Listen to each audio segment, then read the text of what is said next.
Okay जी, तो मैंने आप लोगों को एक ऑटम 2020 का सवाल दिया था। हाँ जी, कोई ऐसा व्यक्ति हमारी क्लास में जिससे टैली हो गया हो? एक। अच्छा चलें वो देख लेते हैं। हाँ जी ऑनलाइन वालों, एनीवन फ्रॉम यू? अभी तो क्लास में तो सिर्फ एक ही बच्चा है हमारा कि जिसने ये किया है। सिद्रा कह रही है सर मुझसे भी टैली हो गया, बाकी दो हो गए, नहीं हुआ टैली। ट्राई किया? चलो अब एक एक करके देख लेते हैं, कोई मसले वाली बात नहीं है, अभी उसको देख लेते हैं। अगर 17 नंबर का सवाल है और उसमें मैंने 15 नंबर की हद तक भी एडजस्टमेंट सही कर ली तो मेरे ख्याल से वो भी अचीवमेंट है या नहीं है? तो एक एक करके देख लेते हैं कि आपने क्या किया और करना क्या चाहिए था इसके अंदर। हम सबसे पहले आ गए प्रॉपर्टी प्लांट एंड इक्विपमेंट के अकाउंट में। ओपनिंग जानी इसका दिया हुआ है 1200 का और क्लोजिंग दिया हुआ है 1539 का। हमने कहा कि सर अगर हम यहां पे वर्किंग करें, सबसे पहला लाइन आइटम आ रहा है हमारे पास पीपीई का।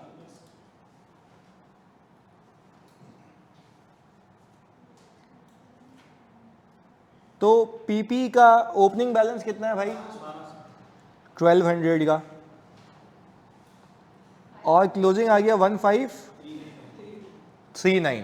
अच्छा मुझे पता है कि ये अकाउंट एडिशन से इंक्रीज होगा, डेप्रिसिएशन और डिस्पोजल से कम होगा, डिक्रीज होगा। मैं नीचे गया सवाल में, वो कह रहा है equipment having a fair value of 240 million was acquired by issuing 2 million shares. अच्छा क्या हम ये कह सकते हैं कि मैंने 240 मिलियन की मालियत का एक पीपी एक्वायर किया जिसमें शेयर्स कितने इशू किए हैं, तो प्राइस कितनी रही होगी? 120 पर शेयर, ये प्राइस सही होगी। अच्छा इसकी बैक एंड के ऊपर जो एंट्री बनी होगी इसमें शेयर्स की पार वैल्यू कितनी दी हुई है? 100 दी हुई है, यानी इसका प्रीमियम 100 के ऊपर है, यानी इस कंपनी की बेसिक वैल्यू कितनी है? 100। हमने सिंपल यहां पे एक काम किया होगा, पीपी को जानी डेबिट किया होगा 240 से, शेयर कैपिटल को हमने क्रेडिट किया होगा 2 मिलियन इंटू 100 से, और बाकी प्रीमियम आ गया होगा कितने का भाई? 40 मिलियन। ये हिसाब किताब आया होगा। अच्छा मेरे पास यहां पे शेयर कैपिटल प्लस प्रीमियम की वजह से एक पीपी आ गया 240 का। पहले मुझे बता दो क्या इसका कोई कैश इंपैक्ट है? नहीं, ये नॉन कैश परचेज है क्योंकि इससे शेयर इशू हुए हैं, ना कि कोई कैश गया है मेरे पास से। ये हो गया था सही यहां तक? ये वाली एडजस्टमेंट हो गई थी? चलें ओके गुड। अब आगे चलते हैं।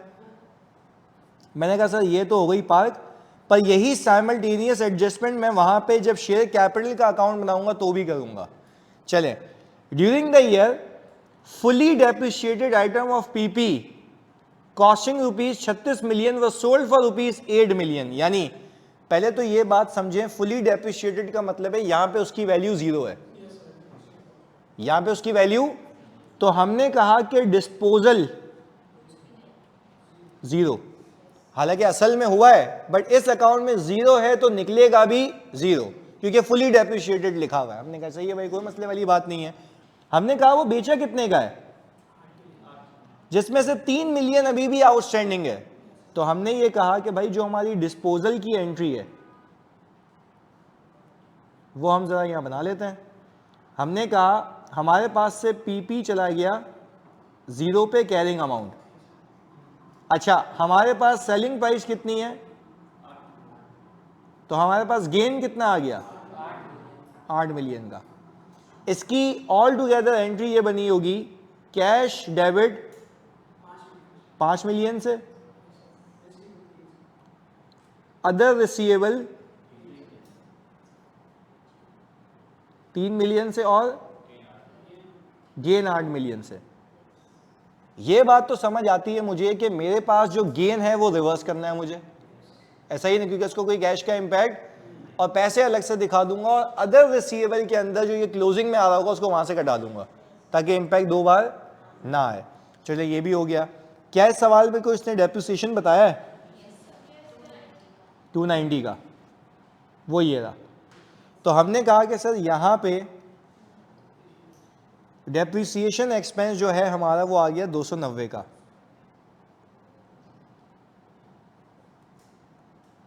अच्छा, ओपनिंग में 240 प्लस करो, 0 माइनस करो, 290 माइनस करो, 1593 माइनस करो, और भी आता है कैश एडिशन। ये कितनी आ रही है? 389। क्या इसका कैश फ्लो पे इंपैक्ट है? यस सर, बिल्कुल है। अच्छा, अब हम एक काम ये करते हैं कि हम यहाँ पे, ताकि हम भूले नहीं, यहाँ पे हम बनाते हैं स्टेटमेंट ऑफ कैश फ्लोस। अच्छा, स्टेटमेंट ऑफ कैश फ्लोस के अंदर आप ये कहेंगे कि सर हमारे पास शुरुआत कहाँ से होती है? प्रॉफिट बिफोर टैक्स से, वो भी देखते हैं। उसके बाद आप यहाँ पे पार्क करते हैं एडजस्टमेंट्स, और एडजस्टमेंट्स के लिए 5-6 लाइनें छोड़ने के बाद वर्किंग कैपिटल चेंजेस, और इसके बाद आप कहते हैं कि भाई हम आ गए इन्वेस्टिंग एक्टिविटीज पे।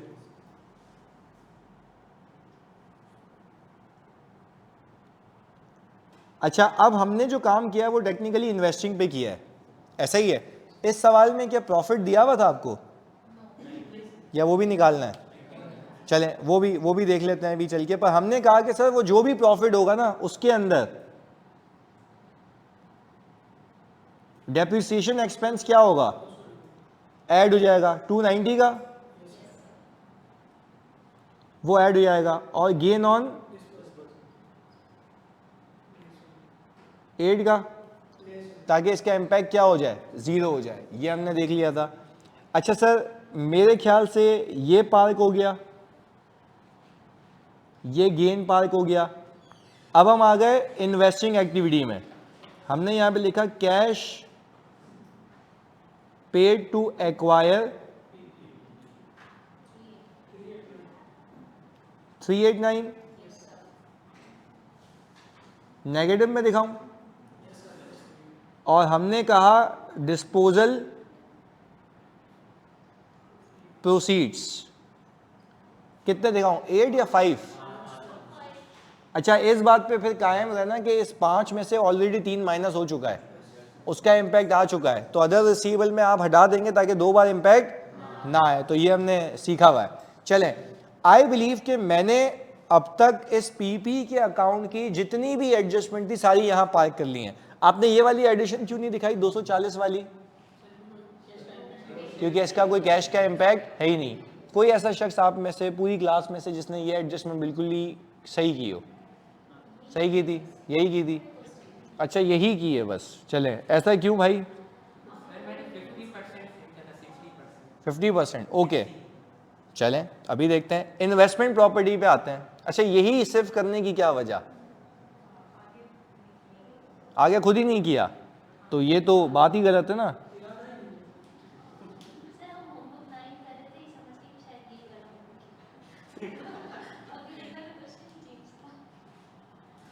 इन्वेस्टमेंट, अच्छा ओपनिंग कितना आता है? 120। क्लोजिंग कितना है? अच्छा, अब मेरा आपसे सवाल ये है कि क्या ये इन्वेस्टमेंट प्रॉपर्टी कॉस्ट पे कैरी हो रही है, किस पे कैरी हो रही है?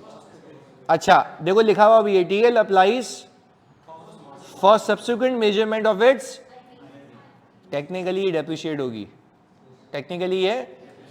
अच्छा, अब ये कह रहा है इन्वेस्टमेंट प्रॉपर्टी खरीदी हुई है, क्या ये एक्सपेंस है या कैपिटल एक्सपेंडिचर? Very good. इसमें हुआ ये होगा कि एडिशन हुई होगी 180 की, तो सर 120 और 180 को प्लस करूं तो 300 बनता है। क्लोजिंग क्यों कम आ रहा है? Very good. तो क्या आईपी डेप्रिशिएट होती है? अगर तो कॉस्ट मॉडल पे, वो कल भी हमने सीखा था। तो अब मुझे बताएं, मैं यहां पे डेप्रिसिएशन एक्सपेंस ऑन 10 का एड बैक कर दिया, और मैं यहां पे गया और मैंने कहा cash paid to acquire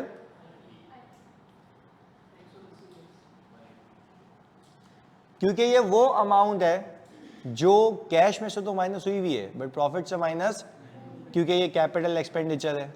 agreed? चले, हमने कहा सर ये भी पार्क हो गई एडजस्टमेंट, ये भी पार्क हो गई और इसका हिसाब किताब भी देख लिया और हमने ये कहा कि सर इस पर भी टिक लगा दें। अच्छा, इन्वेंट्री आपके सामने, इन्वेंट्री जो है ना जानी वो इंक्रीज हो रही है, इसका मतलब है खरीदी ज़्यादा है और यूज़ तो COGS में कम गई हुई है, कैश में से ज़्यादा गई हुई है, तो क्या मैं और मज़ीद माइनस करूं? यस, बिल्कुल माइनस करूंगा। तो इन दोनों का डिफरेंस कितना आता है? 180 और 205, 25। Very good. तो हमने कहा यहाँ पे हमने सर इंक्रीज इन इन्वेंट्री ये लेस कर दिया। अच्छा, अब इस सवाल के अंदर क्या आपको प्रोविजन फॉर बैड डेट्स वगैरह की कोई चीज़ दी हुई है? इसका मतलब ये है कि कंपनी ने इस साल कोई प्रोविजन वगैरह के चक्कर नहीं है, तो ये तो और आसान है, ये तो और आसान है। सिंपल ये काम ये करो, 291 में से 342 माइनस करो, इन रिसीवेबल वर्व है, इसका मतलब है सेल हो गई है और पैसे नहीं आए, तो कितने फंस गए पैसे? 51। तो हमने कहा यहां पे सर इंक्रीज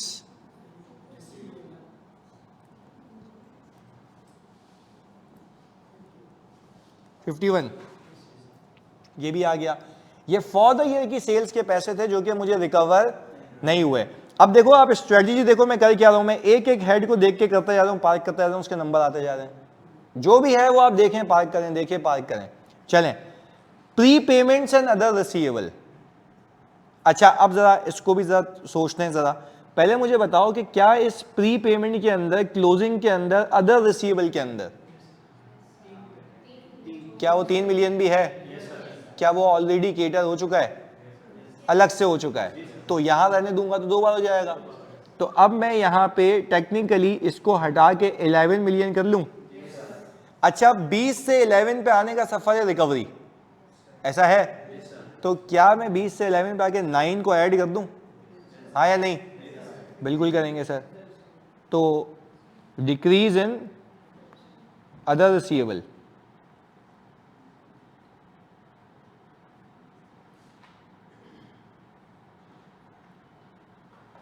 कितने से जानी? 9। रावेल वो कर दिया लेस, ये बात क्लियर है ना? ये हो गया, ये लेस हो गया, 3 इसमें से हटा दिया। अच्छा भाई, ये तो आ गया 9 के हिसाब किताब के साथ। ओके, हमने कहा सर ये भी पार्क हो गया। अच्छा, अब आप लोगों ने यहां फोकस करना है जी। प्री पेमेंट्स का भी बता देते हैं ना, उसकी भी लॉजिक सेम ही है, सुनते हैं। प्री पेमेंट का अगर मैं यहां पे तुम हल्का सा से 2 एंट्रियां बना के क्लियर कर देता हूं। प्री पेमेंट का मतलब ये होता है कि आपने 1 साल पेमेंट की जिसका एक्सपेंस बुक नहीं हुआ। लेट्स से मैंने एक रेंट पे किया, मैं लिख के मिटा दूंगा इसको, हाँ, प्रीपेड रेंट डेबिट और कैश लेट्स से 100 रुपए से। अब होगा क्या ये एक्सपेंस है या एसेट की क्रिएशन है? तो जब कभी आपको प्रीपेड 2023 और 2024 इंक्रीज होता हुआ दिखे, इसका मतलब यह है कि मेरी जेब से पैसे गए पर एक्सपेंस नहीं हुआ, तो मैं लेस कर देता हूं। एग्रीड? अब उलट हो जाए कि मेरा प्रीपेड कम हो रहा है, इसका मतलब है एक्सपेंस हो गया, पेमेंट नहीं हुई, क्योंकि पेमेंट पिछले साल हो चुकी थी। तो इस केस में आप देखो आपके प्री पेमेंट कम हो रहे हैं क्योंकि अदर रिसीवेबल तो तुम हटा चुके हो। अब प्री पेमेंट क्या हो रही है? तो प्री पेमेंट के कम होने का मतलब यह है कि जो पिछले साल मैंने रेंट के पैसे दिए थे वो इस साल एक्सपेंस में कन्वर्ट हो रहे हैं, जिसका कोई कैश इंपैक्ट नहीं है। तो जब मैंने उसको कम होते हुए देखा तो मैंने उसको एड बैक कर दिया। यस, पीएनएल से माइनस हो चुका है जिसका कोई कैश इंपैक्ट। देखो, प्री पेमेंट के गिरने का मतलब क्या? जो लास्ट ईयर तक एसेट था वो आज एक्सपेंस में तब्दील हो गया है, जिसकी पेमेंट पहले तो जिस साल पेमेंट हुई थी उस साल लेस किया था, आज वो एक्सपेंस में कन्वर्ट हो रहा है तो एड बैक कर रहा हूं। क्लियर है? तो प्री पेमेंट के भरने का मतलब ये है कि आपकी जेब से पैसे चले गए और एक्सपेंस, तो जिस साल आपने प्री पेमेंट की होती है उस साल आप लेस कर लेते हो क्योंकि इसका एक्सपेंस का इंपैक्ट नहीं होता। हाँ, अलबत्ता जिस साल आपको प्री पेमेंट कम होते हुए दिखे, इसका मतलब यह है कि इस साल वो एक्सपेंस हो रहा है जिसका कैश आउटफ्लो, तो आप क्या करते हैं उसको एड बैक। तो हमने भी क्या किया जानी, एड बैक। क्लियर है? नहीं, अदर रिसीवेबल और प्री पेमेंट है ना, दोनों लिख दो, अदर रिसीवेबल एंड, नहीं अदर रिसीवेबल में एम्प्लॉय से भी तो रिसीवेबल हो सकता है ना, लोन वोन देने का, वो तो कुछ भी हो सकता है, इसलिए नरेशन तो वही लिख दो, कोई मसले वाली बात थोड़ी ना है। टू बी वेरी कंसाइज यहां पे ये लिख दो, pre payment and other receivable दोनों लिख दो।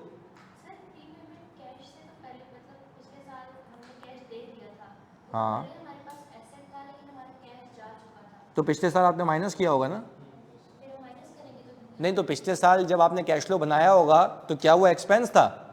आपने माइनस किया होगा। आपने बोला कि भाई मैंने प्री पे किया है, कैश में से माइनस हो गया, तो आपने यहां से भी माइनस किया होगा क्योंकि वो एक्सपेंस में तो चार्ज नहीं हुआ था ना।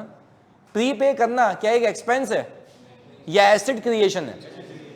तो आप जब कैश फ्लो बना रहे होगे आपको याद आएगा एक्सपेंस में तो माइनस हुआ ही नहीं है क्योंकि अब तक एक्सपेंस हुआ ही नहीं है, जबकि कैश में से माइनस। तो इंक्रीज इन प्री पेमेंट का मतलब ही यही है कि आपकी जेब से पैसे चले गए जो कि अब तक एक्सपेंस में कन्वर्ट, तो जिस साल इंक्रीज हुआ था उस साल लेस किया, इस साल उसका उलट हो रहा है। इस साल उलट क्या हो रहा है, वो जो पैसे दिए थे पिछले साल इस साल एक्सपेंस में कन्वर्ट हो रहा है। तो प्री पेमेंट जब एक्सपेंस में बदलता है तो पता है एंट्री क्या बनती है, एक्सपेंस डेबिट और प्रीपेड क्रेडिट। एक्सपेंस डेबिट होता है और प्रीपेड, तो प्रीपेड क्रेडिट होने का मतलब है प्रीपेड क्या हो गया, कम हो गया। तो प्री पेमेंट के कम होने का मतलब यह है कि एक ऐसा एक्सपेंस बुक हो रहा है जिसकी पेमेंट, तो ये एक ऐसा एक्सपेंस है जो कि नॉन कैश है। बेटा एसेट तो बैलेंस शीट में आ रहा है ना। नहीं नहीं नहीं, आपके कहने का नहीं, नहीं पहले पहले एक एक करके, जल्दबाजी बिल्कुल भी नहीं, भागना किस बात का है, मतलब हम तो, मैं तो यही हूँ। हम ये कह रहे हैं बिल्कुल तामुल से, हम ये कह रहे हैं पिछले साल जब पैसे दिए थे, दो चीज़ों को मिक्स नहीं करो, you should talk about a single year. पिछले साल पैसे दिए थे तो क्या एक्सपेंस था एसेट था? एक्सपेंस मैंने कैश फ्लो में से माइनस कर दिया होगा क्योंकि पिछले साल ऐसे दिखा होगा 0 वर्सेस 100, ओपनिंग 0 था, इसको यूं कर लो आप 20 कर लो, सही है, आपको ज्यादा अच्छा समझ आएगा।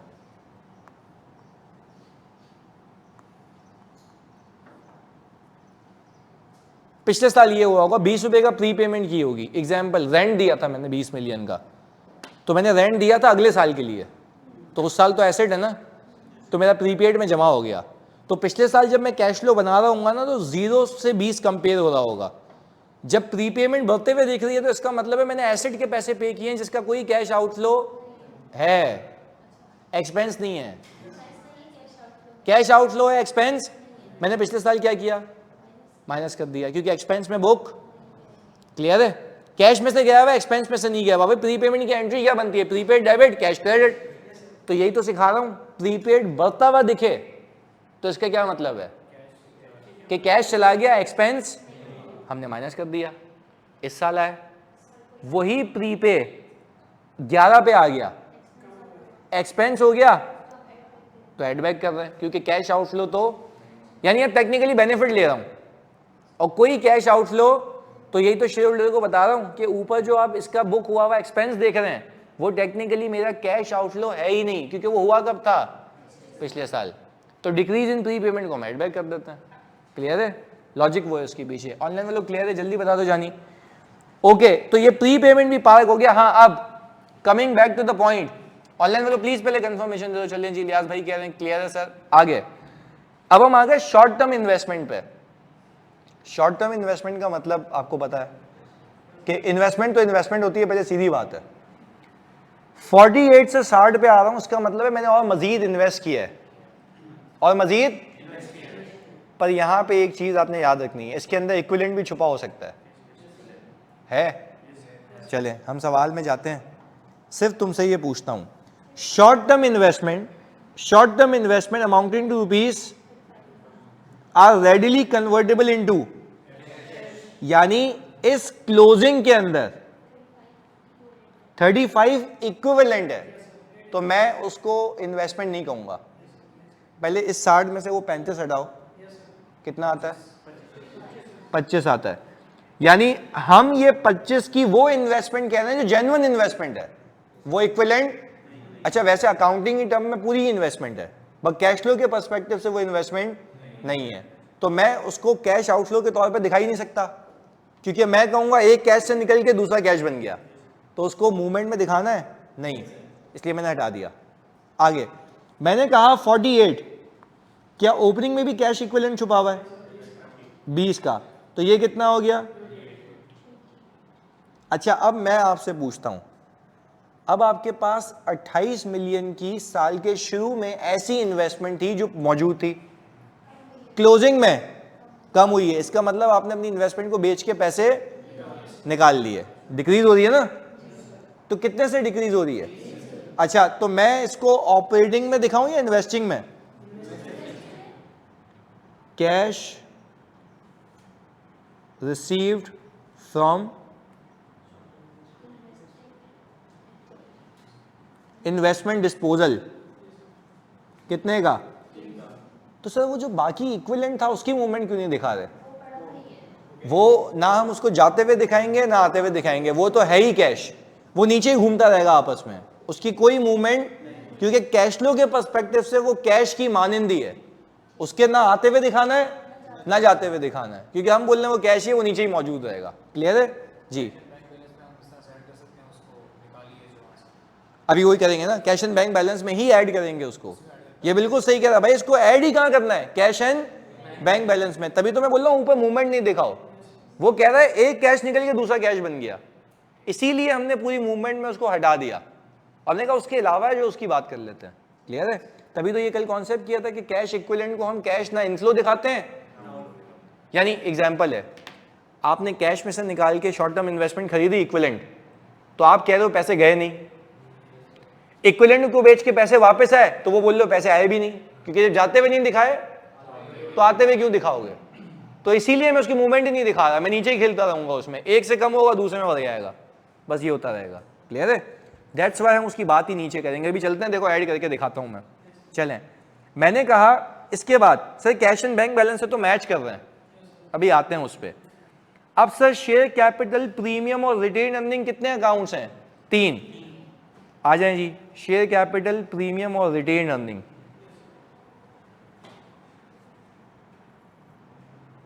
ये आ गया हमारे पास शेयर कैपिटल,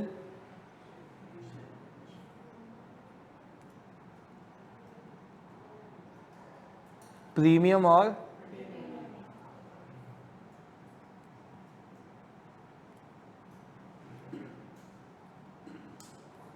ये ओपनिंग क्लोजिंग, ये ओपनिंग क्लोजिंग। अच्छा, अब शेयर कैपिटल का जानिए ओपनिंग कितना है? 800 और 1200, 800 और प्रीमियम का 290, 150 और अच्छा ओपनिंग आपके पास जो है 290 और 395। अच्छा, अब मैं वैसे देखूं ना, तुम लोग तो देख के बताना, 800 को 1200 से अगर कंपेयर कर रहा हूं तो ऐसा लग रहा है मैंने और शेयर इशू किए हैं, पर मैं आपको एक बात बताऊं, वो कैश इशू नहीं है, उसमें से एक पीपी वाला भी है, जो कि पीपी की मद में 200 है, ऐसा ही है। अच्छा, और यहां पे पीपी की वजह से प्रीमियम भी आया है 40 का, तो सर ये तो अकाउंट मैच ही नहीं हो रहा, क्यों? यस, तो कैश इशू कितना है? 200 का, और ये तो कोई आपसे पूछे कि आपने क्या मजीद शेयर भी इशू किए हैं, उससे पैसे कितने आए? 300। ये आएगा आपके पास proceeds from issuance of share, क्योंकि आपने कहा opening capital, opening premium, closing capital, closing premium. अगर शेयर इशू होने के बाद पीपी वाले फिर भी ज्यादा आ रहे हैं तो इसका मतलब है बाकी शेयर भी इशू किए हैं जो किस पे किए हैं, कैश पे, और वो प्रीमियम से भी वाजे हो रहा है। एग्रीड। अच्छा, अब इस सवाल में इसने क्या कोई आपको डिविडेंड की इंफॉर्मेशन दी है? तो मतलब इस साल कोई भी डिविडेंड, तो इसका मतलब यह है कि ओपनिंग में सिर्फ प्रॉफिट आफ्टर टैक्स जमा हुआ है 105।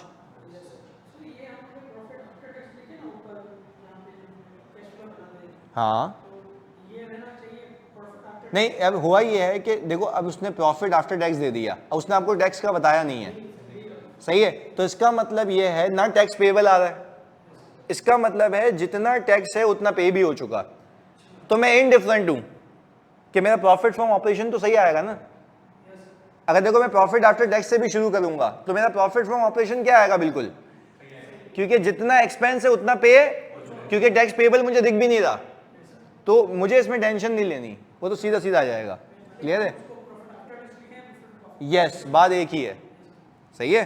चलें सर, रिटेन अर्निंग की वर्किंग करने से जो प्रॉफिट आता है वो आफ्टर टैक्स आता है, बिल्कुल ऐसा ही है। अच्छा, अब मुझे एक बात बताएं, इधर देखें, सवाल यही था, इधर सुनना है आप लोगों ने। वो कह रही है सर यहां पे प्रॉफिट आफ्टर टैक्स आता है, अब यहां पे प्रॉफिट बिफोर टैक्स लिख रहे हैं। मैं कह रहा हूं ये लिख लें, कोई मसले वाली बात नहीं है, प्रॉफिट आफ्टर टैक्स ले लो। पर आफ्टर टैक्स का मतलब ये है कि टैक्स इसमें से जो पे हुआ है वो माइनस, और फिर मेरी अजम्पशन भी ये है कि जितना एक्सपेंस है उतनी ही पेमेंट है, क्योंकि पेबल का अकाउंट मुझे दिखता नहीं है, तो वो सीधा सीधा हिसाब किताब है। तो अब मैं यहां पे आप लोगों के सामने कितना प्रॉफिट रखूं? 105, जो मैंने रिटेन अर्निंग से निकाला है, यहां पे लिख भी देते हैं, फ्रॉम रिटेन अर्निंग। अच्छा, बट इसमें क्या अब हमें एक फाइनेंसिंग एक्टिविटी भी खोल लें?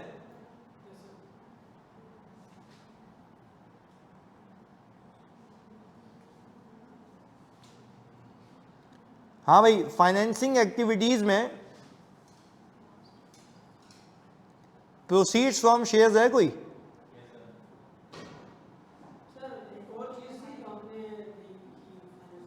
अभी अभी आते हैं ना। प्रोसीड्स फ्रॉम शेयर कितना है? 300 का, और डिविडेंड इस साल कोई है नहीं क्योंकि उसने बताया भी नहीं है। चलें, ये तो आ गया 300। हमने कहा सर हमने ये पार कर लिया, ये पार कर लिया, ये पार कर लिया। अब आते हैं लॉन्ग टर्म लोन्स पे। प्लीज यहां पे आपने फोकस होकर देखना है, लॉन्ग टर्म लोन। अच्छा, पहले तो सर इसका तस्करा कर लें, बच्चों को इसमें परेशानी हुई होगी, क्योंकि अगेन ये समझना ही गलत है कि पीआरसी में तुमने कुछ किया है, सही ना, फजूल बात है मेरे लिए। तो सुनो, हाँ भी कह रही है वो। इधर कहने का मतलब ये है कि आपने, आई डोंट नो पीआरसी में ये पढ़ा नहीं पढ़ा कि करंट पोर्शन और नॉन करंट पोर्शन, यानी जो लायबिलिटी अगले साल पे करनी है वो करंट में आती है, और जो उसके बाद पे करनी है, यानी फॉर एग्जाम्पल मैं तुमसे वैसे ही एग्जाम्पल पूछ रहा हूं, मैंने अगर किसी से 100 रुपए का लोन लिया, उसने बोला आकाश तुम्हें 5 सालों में रीपे करना है। नहीं एक मिनट ना, अभी पहले खत्म तो होने दो। इधर मैंने कहा कि अगर मैंने 100 रुपए का लोन लिया और मुझे 5 सालों में पे करना है, मतलब 20 रुपए पर ईयर, 20 रुपए, तो ये जो 20 है वो करंट में आएगा और 80 टोटल लोन 100 ही है, खाली प्रेजेंटेशन अलग है। तो अब मैं आपसे पूछूं, अगर आपको ये देखना है कि आपका टोटल लोन साल के शुरू में कितने का था, तो हम यहां पे एक वैसी अकाउंट बनाते हैं सिर्फ याद दहानी के लिए। तो मुझे आप बताएं कि लोन पेबल यानी ओपनिंग कितना है, तो आप बोलेंगे कि सर ये एक तो एक ये है और एक ये है, इन दोनों का सम बताएं। भाई ये टोटल पेएबल है, ये टोटल पेएबल है। देखो प्रेजेंटेशन तो एक आईएफआरएस की रिक्वायरमेंट है कि अगले साल कितना पे करना है वो अलग से दिखा दो, उसके आगे कितना पे करना है वो अलग से दिखा दो, कि करंट और नॉन करंट लायबिलिटीज का कॉन्सेप्ट है। करंट का मतलब अगले साल, नॉन करंट का मतलब उसके आगे आने वाले साल, टोटल लोन तो मिला के ही होगा। चलें, मैंने कहा फिर क्लोजिंग में ये और 445, ये आ गया। अब मैं आपसे पूछता हूं, आपको इस साल लोन आता हुआ दिखता है या रीपे होता हुआ? कि कम हो रहा है आपका। तो आप मुझे बताएं कि आपने जो रीपे किया है 78 या 60 का?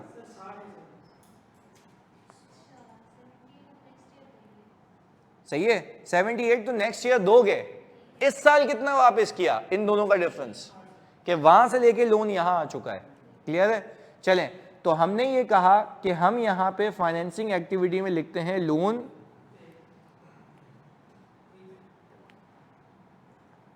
ये हिसाब किताब आ गया। एग्रीड? अब आगे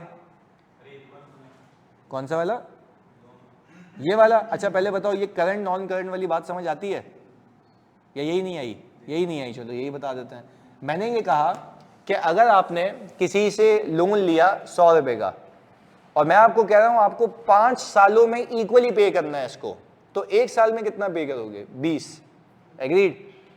मैंने कहा आप अगर आज बैलेंस शीट बना रहे हो तो अपनी बैलेंस शीट में लायबिलिटी तो 100 की दिखाओगे, पर 20 दिखाओगे करंट में, 80 दिखाओगे नॉन करंट में। कुल मिला के लायबिलिटी कितनी हो गई? 100 की। तो मैंने भी तो यही किया, 60 और 445 को उठाया, ओपनिंग बना दिया, क्योंकि लायबिलिटी तो टोटल है ना, खाली प्रेजेंट अलग हुई हुई है। एग्रीड? फिर यही चीज मैंने साल के आखिर में आके की।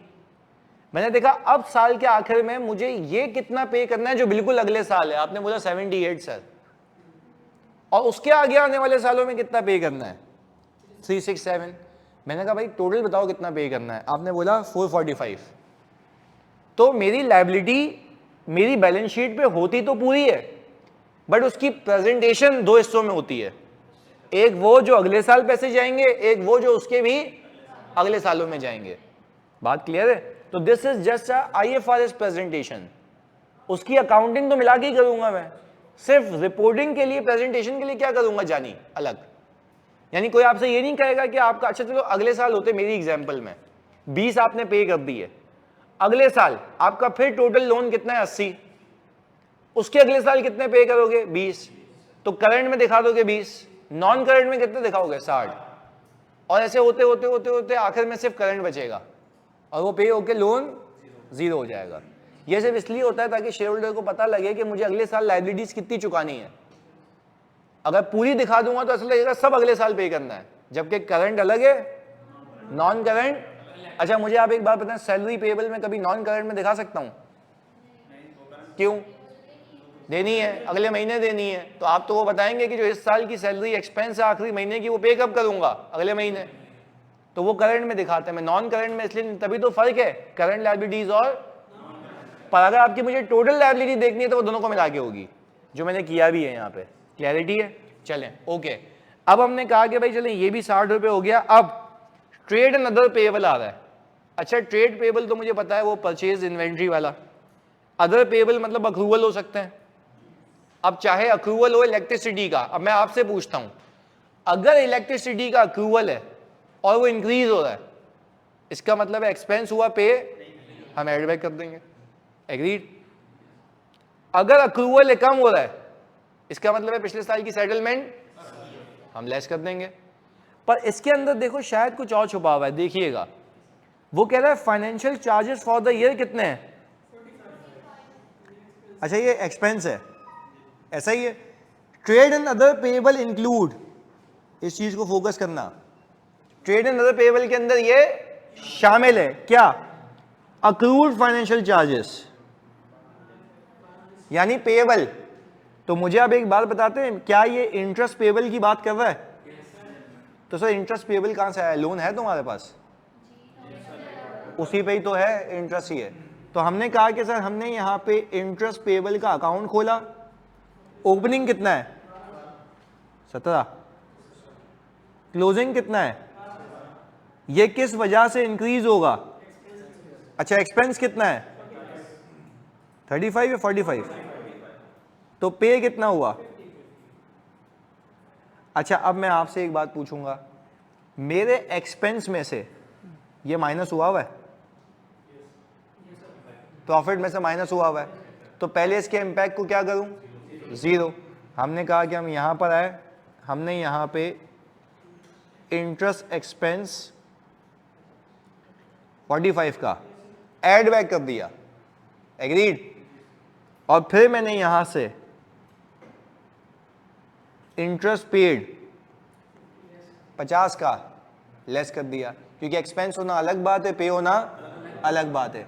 सर फाइनेंशियल चार्जेस इंटरेस्ट को कहते हैं? बिल्कुल, फाइनेंशियल चार्जेस का मतलब यही है ना कि हमें फाइनेंस को ऑब्टेन करने के charges, finance cost, borrowing cost, बात तो एक ही है, नाम इंटरचेंजेबल है, तो ये हिसाब किताब आ रहा है।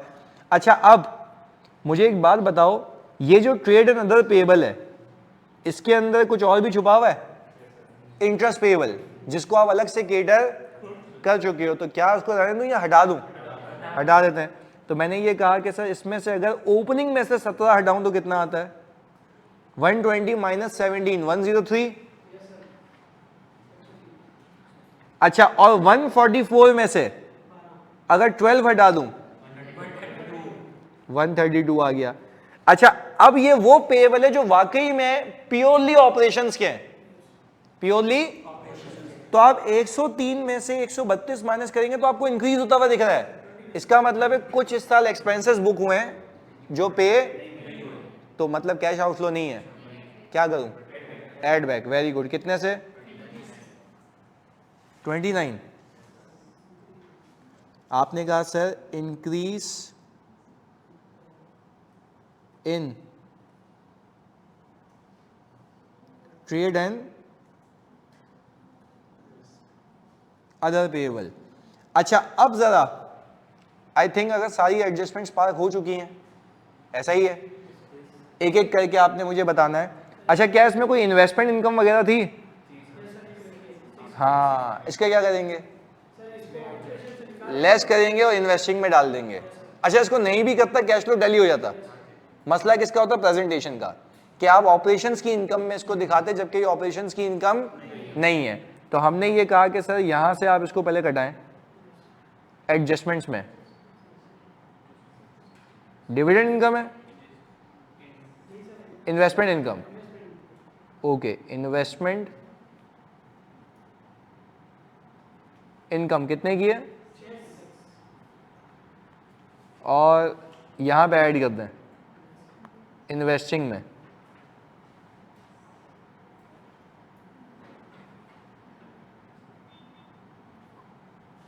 छः आ गई भाई ये। चलें, अब हमने आई थिंक सारी चीजें पार्क कर ली हैं। अब हमें सिर्फ टोटल करना है और दुआ करनी है अल्लाह से कि ये टैली हो जाए। होगा, मैंने बनाया है इधर। अच्छा, अब 105 में 290 ऐड करें, 8 लेस करें, तो यहां तक का सम कितना आता है?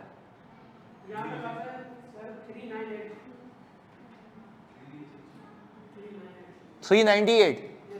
चेक कर लो एक बार, रीचेक कर लो। कैश फ्रॉम ऑपरेशंस, फिर इसमें से 50 माइनस किया 348, ये कहलाएगा नेट कैश फ्रॉम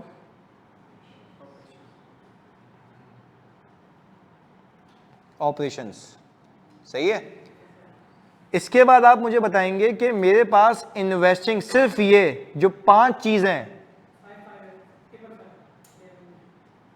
555, ये आ गया cash outflow in investing activities. अच्छा, फिर ये आपके पास ये कैश इनफ्लो इन फाइनेंसिंग एक्टिविटी। अच्छा, अब हमारे पास एक ये ऑपरेशन से पैसा आया, इन्वेस्टिंग पे इतना लगा दिया, फाइनेंसिंग इतने की ऑब्टेन की। तो अब इन सबको कर कराने के बाद हमारे पास आ गया नेट कैश कितने का? बस 5 बजे सही है। अच्छा जी, ये आ जाए 348, 555 और 240, कितना आता है जानी? 33। ओके, ये आ गया 33 का आपका हिसाब किताब। चलें, हमने कहा सर जब ये 33 का आपका हिसाब किताब आ गया तो आपने कहा ये तो आ गया नेट कैश इनफ्लो। अच्छा, अब मैं आपसे एक एक करके पूछूंगा, सर इनफ्लो है ना, आउटफ्लो कह रही है, ये तो इनफ्लो है आउटफ्लो है? अच्छा, 348, 555, नेगेटिव 240, तो पक्का इनफ्लो आना चाहिए, आउटफ्लो कह रही है, देख लो। चलें, ओके, अब ओपनिंग कैश प्लस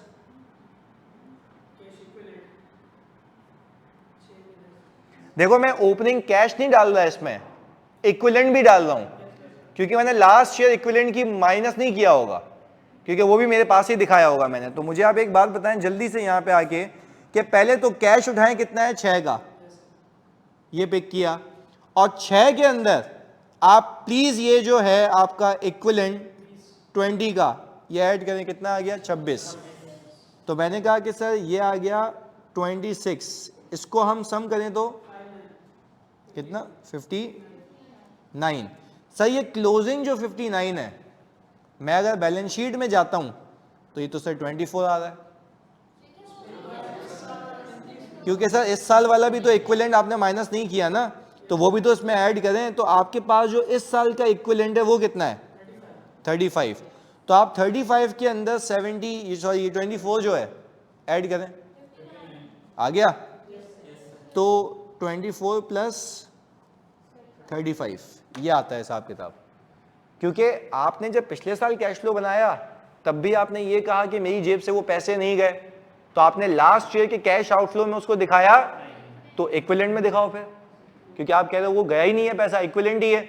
और इस साल जो तुम लोगों ने इक्विवेलेंट के पैसे पे किए हैं वो भी तुमने जाते हुए नहीं दिखाए, तो भी कहां दिखाएंगे? इक्विवेलेंट में, क्योंकि कहोगे एक जेब से निकले दूसरी जेब में आ गए। पहले बताओ कहानी समझ आती है? तो इक्विवेलेंट का कॉन्सेप्ट ये है कि बस इतना कि आप उसको आउटफ्लो के तौर पे नहीं दिखाते, क्योंकि आप उसको आउटफ्लो मानते ही नहीं हो, आप कहते हो नीचे ही घूम गया वो, कैश से कन्वर्ट होके इक्विवेलेंट, इक्विवेलेंट से कन्वर्ट होके कैश, बस यही घूमता रहता है वो। क्लियर है भाई? पक्की बात है? ऑनलाइन में तो प्लीज बताओ क्लैरिटी है? तो भाई ये जब सवाल करने के लिए देता हूं घर से करने का होता है, ताकि आप लोग कर के आओ, दिमाग लगा के आओ उस पर थोड़ा सा। हो गया था या नहीं? नहीं किया था? हो गया था? किया ही नहीं था? वेरी गुड, माशाल्लाह। इधर चलो अब हो गया। अच्छा, एक तो लोन वाला मसला हुआ होगा तुम लोगों को कि 2 आ रहे हैं, अब वो क्लियर हो गया। बाकी इसमें कोई यूनिक चीज नहीं थी, बाकी तो हिसाब किताब बिल्कुल सही था इसमें। चलें, ओके जी, अब हो गया राबिल, क्लियर है? चलें जी। अच्छा, इसमें कोई सवाल तो नहीं बचा ना भाई? चलें, अब अपने पास आप हेडिंग डालेंगे cost and accumulated depreciation account is different, ये करना पड़ेगा आपको भी। हाँ क्लास, ओके। अब आपने हेडिंग डालनी है अपने पास, कॉस्ट का अकाउंट अलग है, एक्यूमुलेटेड डेप्रिसिएशन का अकाउंट अलग है, तो इसको कैसे केटर करना है वो देखते हैं अभी।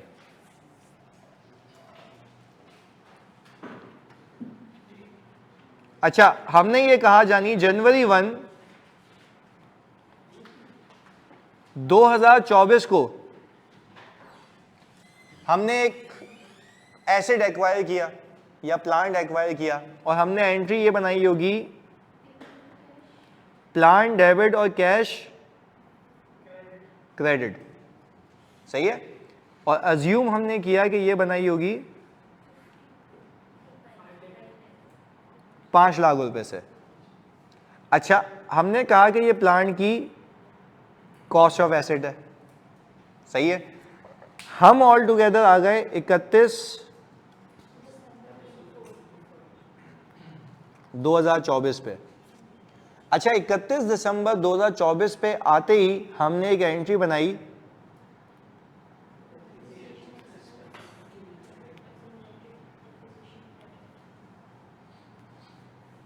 और हमने अज्यूम किया कि इसकी लाइफ 10 साल है, तो और यहां पे लिख देते हैं कि 5 लाख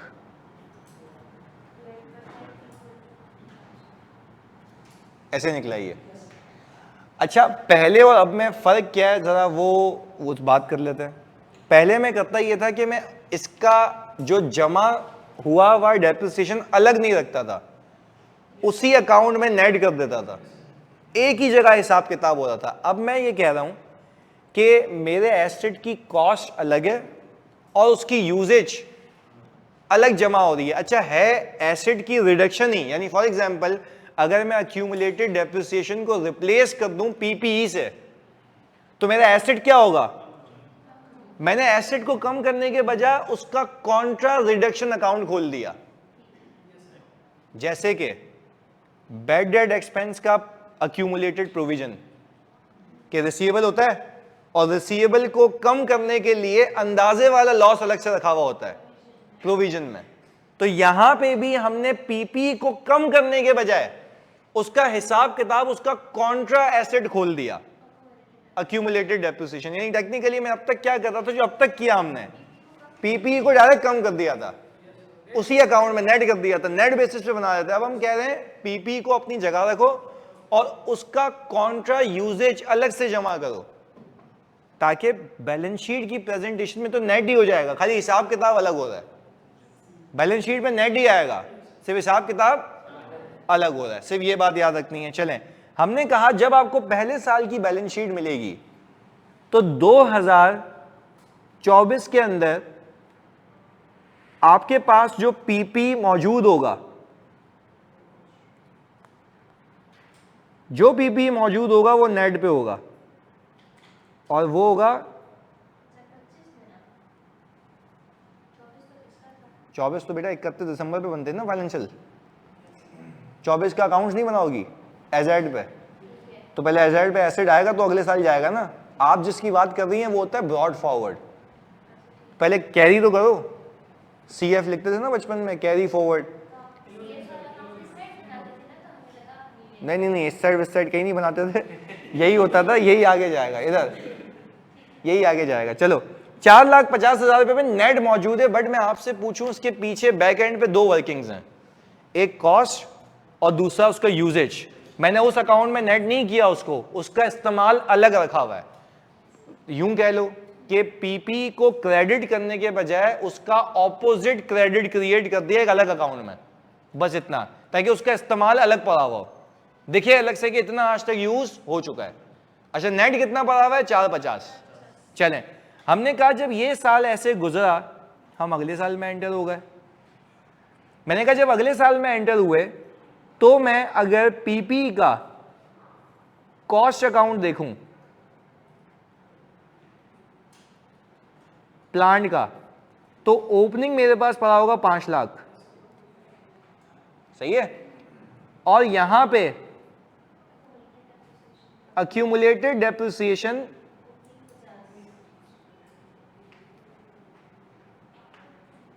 टेक्निकली पीपी को डायरेक्ट कम करने के बजाय मैंने उसका एक कॉन्ट्रा, इसका रेप्लिकेट खोल दिया, ताकि हिसाब किताब अलग रहे। पीपी क्रेडिट करने की जगह उसका ऑपोजिट अकाउंट क्रिएट किया हुआ है। एग्रीड? चलें, अब हमने क्या कहा कि वापस से ये डेप्रिशिएट हुआ इस साल, तो हमने फिर एक एंट्री बनाई होगी, डेप्रिसिएशन एक्सपेंस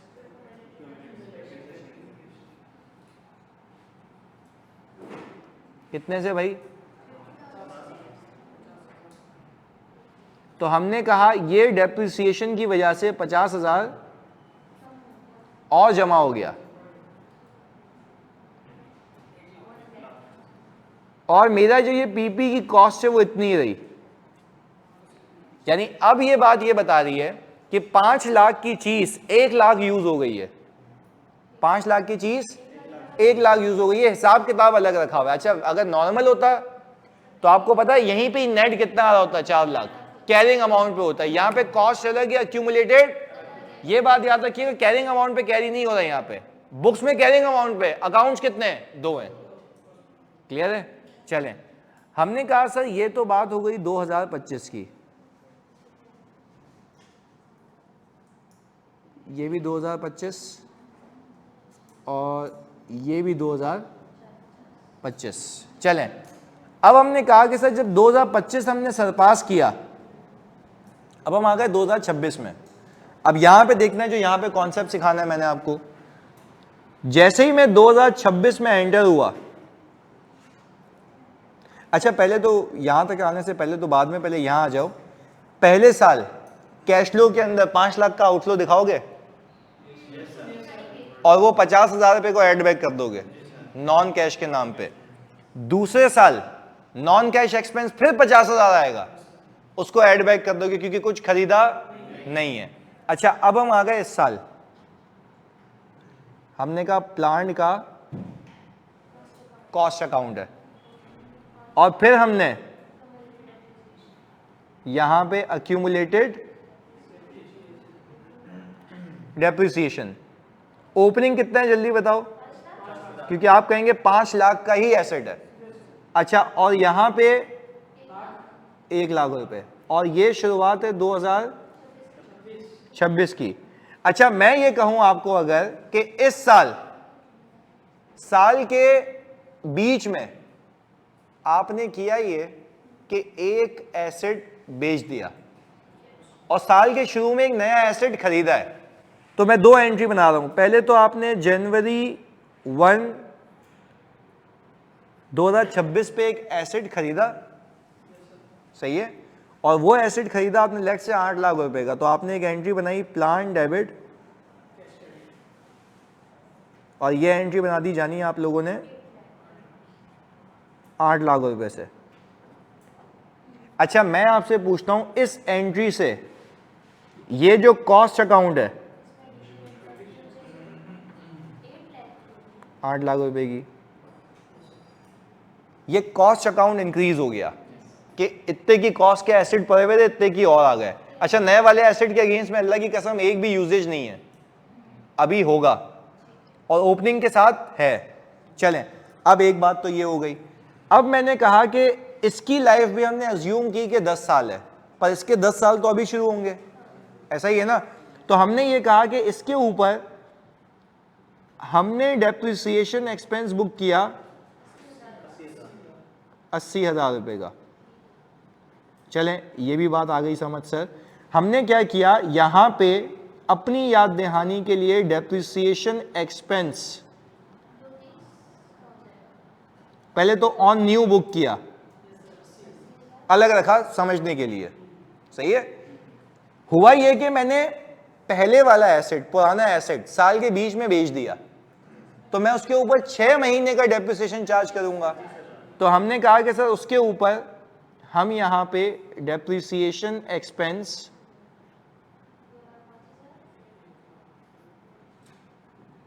25 आ गया। ये कितने महीनों का है और क्यों आप पूरे साल का नहीं कर रहे, हाफ में इसको बेच दिया। अच्छा हमने लिख दिया यहां पे डेप्रिसिएशन एक्सपेंस ऑन ओल्ड, 25 आ गया। अच्छा कोई आपसे पूछे, अब ये देखो ये आप लोगों ने मुझे सोच के बताना है, कोई आपसे पूछे depreciation expense for the year कितना है,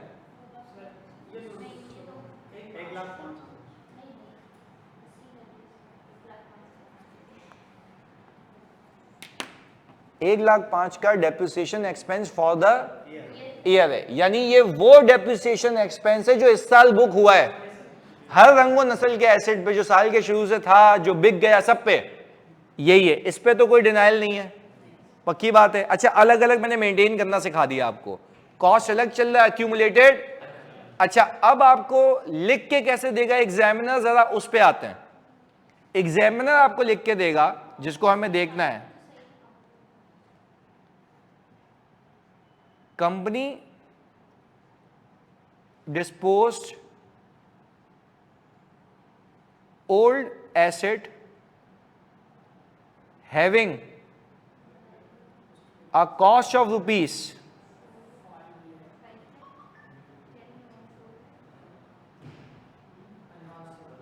प्लीज सुनिएगा, ये बड़ी अहम बात है क्योंकि अब मैं वो थोड़ा सा चेंज आएगा इसके अंदर ये बात में। इधर मैंने यहां पे क्या लिखा, company disposed old asset having a cost of rupees 5 lakh, यही था बात, पुराना यही था ना। अच्छा जब पुराना यही था तो हमने कहा कैसे देखें, ये तो हिसाब किताब हो चुका है कि कंपनी ने पुराना बेचा, वो ऐसे लिख के देगा, कॉस्ट लिख के देगा। अच्छा फिर लिख के देगा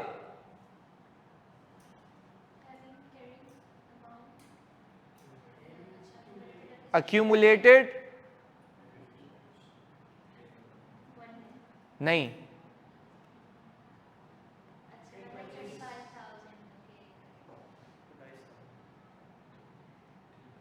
ये तभी मैं तुम्हें सिखा रहा हूं कि याद रहे एक बात, वो बोलेगा कंपनी ने एक पुराना प्लांट बेचा है जिसकी कॉस्ट कितनी थी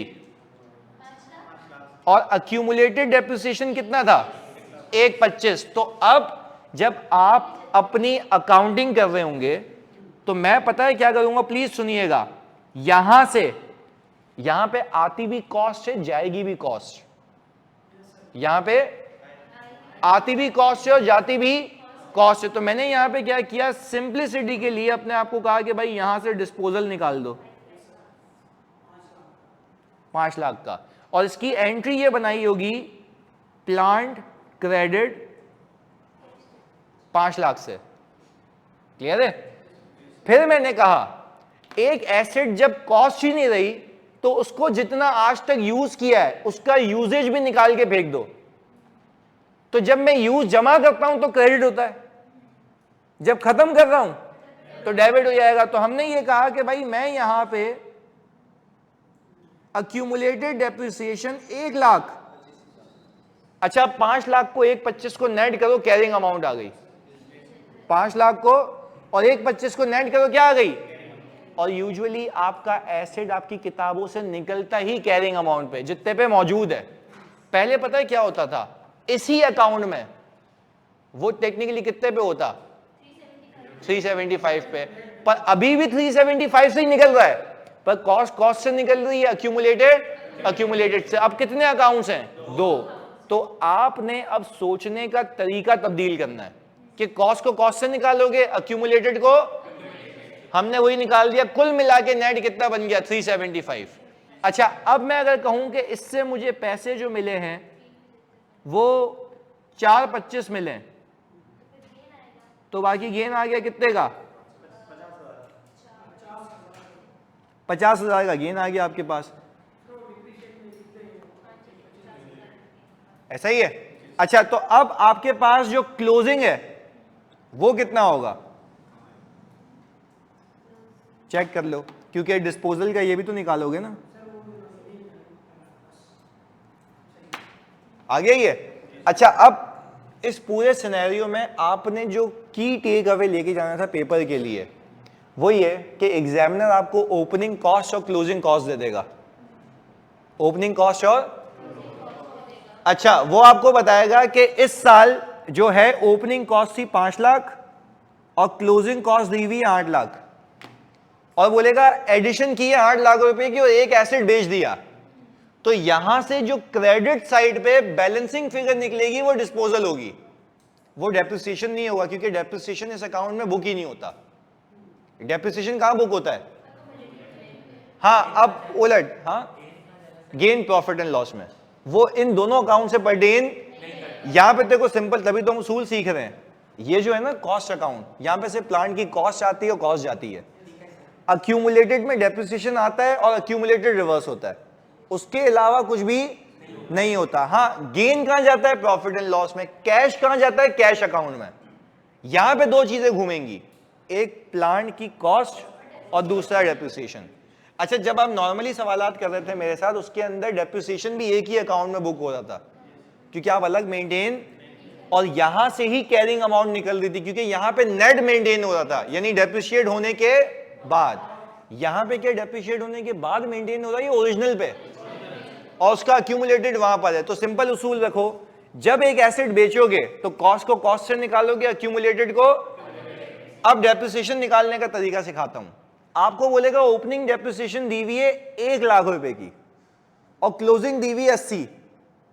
अच्छा अगर मैं कहूं कोई डिस्पोजल नहीं है, अगर मैं कहूं कोई डिस्पोजल नहीं है तो जाहिर सी बात है फिर मेरा क्लोजिंग ज्यादा होता और ओपनिंग, तो ओपनिंग कम है और क्लोजिंग ज्यादा है, इसका मतलब है for the year depreciation book हुआ है।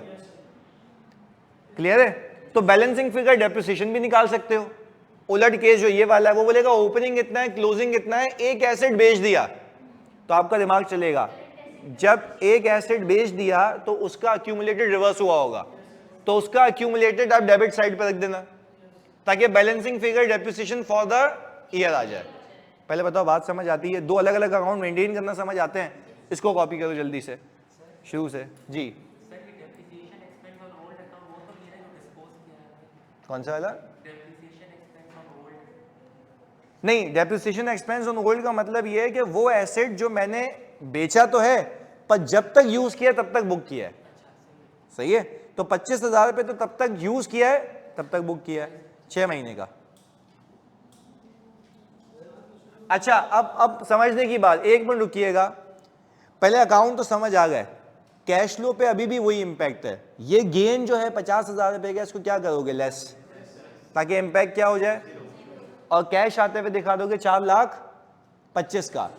अच्छा, अब टेक्निकली वैसे मैं आपको बता दिया करता था कि कैरिंग अमाउंट ऑफ डिस्पोजल कितनी है, यानी आप क्या करते थे, इस अकाउंट से कैरिंग अमाउंट निकाल लेते थे। पर अब आपको कैरिंग अमाउंट निकालने के बजाय कॉस्ट से निकालनी होगी, एक्यूमुलेटेड, और दोनों को पे नेट करके कैरिंग अमाउंट देखनी होगी और फिर गेन निकालना होगा। बस दोनों में फर्क इतना सा है, पहले कैरिंग अमाउंट आपको सीधी सीधी मिल जाती थी, अब आपको कैरिंग अमाउंट निकालनी पड़ेगी कि कैरी हो कितने पे रहा है। पर वो कैरी कितने पे हो रहा है उसको पहले कॉस्ट से निकालना होगा और एक्यूमुलेटेड से निकालना होगा, दोनों को नेट करके देखना होगा। इलियास सही है, ऑनलाइन में लो बात समझ आती है, सिर्फ इतना सा फर्क है और कुछ भी फर्क नहीं है इसमें। चलें इसको कॉपी करें। नहीं, अगर वो तुम्हें ऐसा ऑप्शन ही नहीं दे तो आप फिर एक्यूमुलेटेड नहीं है ना। देखो सुनो, मैं तुम्हें बताता हूँ ना क्यों नहीं है। देखो ये सारे तिगरम तुम्हें किए हुए ना, मुझे इसलिए पता है। तुम्हें कॉस्ट के अकाउंट अलग दिए हुए और तुम्हें वो ये नहीं बता रहा कि एडिशन डिस्पोजल कितनी है अलग से। तो तुम्हें सारी चीजें पता होती हैं तो तुम एक बैलेंसिंग निकालते हो। अब तुम्हारी बैलेंसिंग कितनी आ गई तो तुम्हें जानबूझ के फिर मजबूरी में कितने अकाउंट्स बनाने पड़ेंगे, क्योंकि एक जगह से तुम्हें एडिशन मिल रही होगी, एक जगह से तुम्हें डेप्रिसिएशन मिल रहा होगा, तो तुम एक अकाउंट नहीं बना सकते ना। एक अकाउंट पता है कब बना सकते हो? जब तुम्हें डिस्पोजल की कैरिंग अमाउंट भी पता हो, तुमने एसेट कितने का खरीदा है ये भी पता हो, ओपनिंग क्लोजिंग भी पता हो, तो तुम्हारी डेप्रिसिएशन बैलेंसिंग फिगर आ सकती है। बट अगर मैं दो चीजें गायब कर दूं तो तुम एक अकाउंट बना सकते हो या तुम्हें दोनों अलग अलग बनाने पड़ेंगे? तो हम तो उस अप्रोच पे जा रहे हैं कि चलो अगर तुम नेट बनाने की कोशिश की और तुम फंस गए तो अब तुम क्या करोगे? दो अकाउंट बनाओगे। सही है जी। तो अगर ये एप्लीकेबल होता ही नहीं तो मैं करवाता ही क्यों? लॉजिकल बात तो ये है। यस एग्जैक्टली, ये एप्लीकेबल तब होगा जब एग्जामिनर आपको कॉस्ट अलग देगा और एक्यूमुलेटेड और आपको कैरिंग अमाउंट नहीं बताएगा।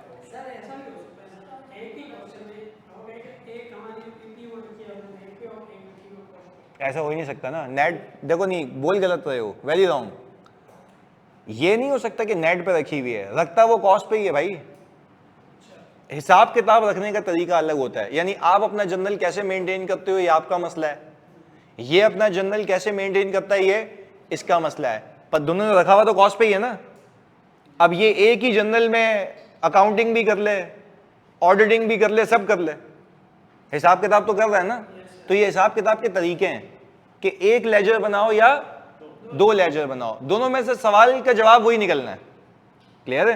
तो ये नहीं कहो कि एक कैरिंग अमाउंट पे कहो, एसेट होता तो कैरिंग अमाउंट पे ही है, बस उसकी अकाउंटिंग करने के तरीके क्या होते हैं दो, या तो दो खाते खोलो या एक ही खाता खोलो, उसी के अंदर मेंटेन करते रहो। फर्क कितना है? तो मैंने दोनों सिखाने थे तुम्हें।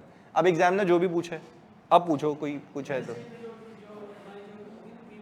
वो नेट आ रही होगी, पीपी तो नेट पे आएगा ना। देखो पहली चीज क्या लिखी है मैंने, इसके हिसाब किताब एक ही मेंटेन हो रहे हैं, दो मेंटेन हो रहे हैं, कॉस्ट अलग, एक्यूमुलेट। अच्छा, अगर नेट करते तब भी कसम से आंसर तो 450 ही आता, सिर्फ अलग अलग रखा हुआ है।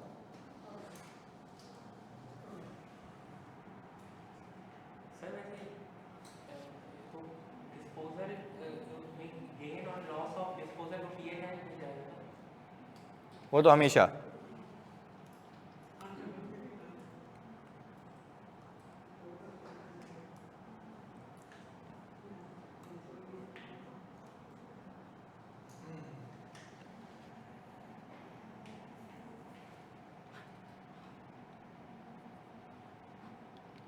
अच्छा, ये जो आपके पास, इधर जल्दी सोच के बताना, फिर कॉपी भी करो साथ साथ।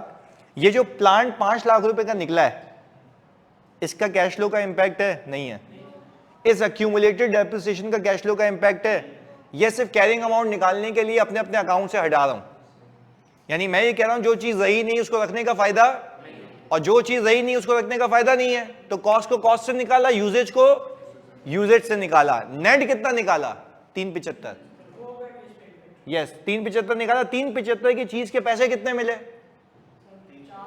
425। गेन कितने का आया? अब आप सोचेंगे कैश फ्लो पे क्या करूं? 50,000 का गेन और कैश ऐड हो जाएगा। सिंपल। जो पहले कर रहे थे अभी वही कर रहे हैं, सिर्फ वैल्यूज निकालने के तरीके तब्दील हो गए, बस ये इतनी सी बात है। इट मींस ओनली 80,000 का डेप्रिसिएशन ऐड करेंगे। गलत। डेप्रिसिएशन एक्सपेंस इस साल का कितना है? 1,05,000। तो नॉन कैश एडजस्टमेंट में आएगा भी कितना?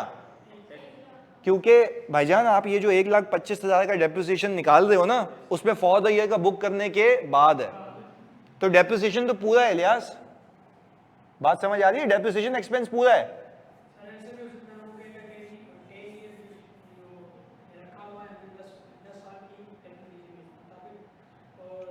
देखो वो आपको बता देगा, वो आपको सिंपल बोलेगा कि इतना ओपनिंग क्लोजिंग अक्यूमुलेटेड है, इतने एसेट की अक्यूमुलेटेड है जो बिक गया, तो बाकी क्या है जो बुक हुआ है हमेशा। तो वही तो कह रहा हूं।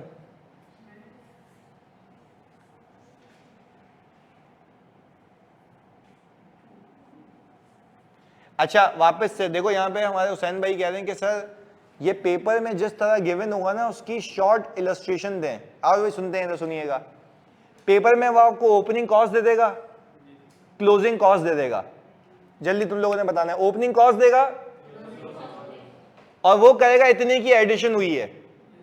अच्छा, ओपनिंग में एडिशन डालूंगा तो क्लोजिंग फिर भी कम आ रही होगी, उसका मतलब क्या है? पर डिस्पोज हुआ है तो इस अकाउंट से क्या कैरिंग अमाउंट मिलेगी, कॉस्ट मिलेगी? ये यहां से साइड हो गया। अब आपका दिमाग फंक्शनल करने लग गया कि कॉस्ट निकला है तो अक्यूमुलेटेड भी निकलेगा। कॉस्ट निकला है तो अच्छा पहले बताओ, पहली एग्जांपल क्लियर हो गई? अक्यूमुलेटेड पे आ गए। अक्यूमुलेटेड का ओपनिंग क्लोजिंग गिवन है, आपको बोलेगा depreciation expense for the year 1,05,000। आप चिपका दोगे सीधा सीधा। आप बोलोगे ओपनिंग में 1,05,000 ऐड कर रहा हूं तो क्लोजिंग कम आ रहा है, क्यों? डिस्पोज हुआ है। तो सर डिस्पोज तो कॉस्ट में भी हुआ था सर, वहां से कॉस्ट निकली थी, यहां से उसका अक्यूमुलेटेड निकलेगा, तो ये बैलेंसिंग फिगर निकाल लोगे। अच्छा आपको पता है कॉस्ट से कॉस्ट निकल गई, अक्यूमुलेटेड से, तो नेट कितना निकल गया? 370। और फिर नीचे लिख के देगा ये बेचा इतने का है, तो गेन निकाल लोगे। बस ये तरीका अपनाना है पेपर में, और कुछ भी नहीं है। इसकी इंप्लीकेशन कैश फ्लो पे तो ऑलरेडी सीखे हुए हैं। हाँ जी हुसैन, क्लियर है जानी? अलग अलग वाली बात अब क्लियर है? मैंने इलस्ट्रेशन बता दी मैंने, how it will be tested.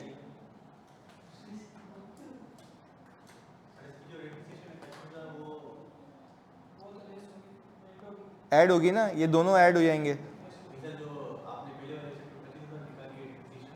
नहीं, मैंने कहा पुराने एसेट पे 25,000 की डेप्रिसिएशन है, वो 6 महीने की है, क्योंकि साल के बीच में बेचा है ना, तो जब तक चलाया नहीं था क्या, तो जब तक चलाऊंगा तब तक तो मैंने क्या कहा, अब मैंने ओपनिंग 1,00,000 चलाया हुआ था, 25,000 इसको और चला लिया, कुल मिला के कितना चला लिया? 1,25,000। तो इस एसेट के ऊपर जो तुमने बेच दिया उसका तुमने कितना यूजेज रखा हुआ है? 1,25,000 का। तो क्या वो एसेट रहा? तो उसका यूजेज क्या रख के करोगे? निकाल देंगे। क्लियर है भाई? रखा हुआ तो तब तक था ना जब तक एसेट था। अच्छा वो मैंने वैसे कह दिया था 6 मंथ से, सही है, ऊपर लिख देता हूं, सही है, 6 महीने का है। चलें ये हो गया भाई, आगे चलें एक और चीज पे चलें। आप अपने पास हेडिंग डालेंगे कॉन्सेप्ट ऑफ CWIP। अभी इसको भी आसान करते हैं।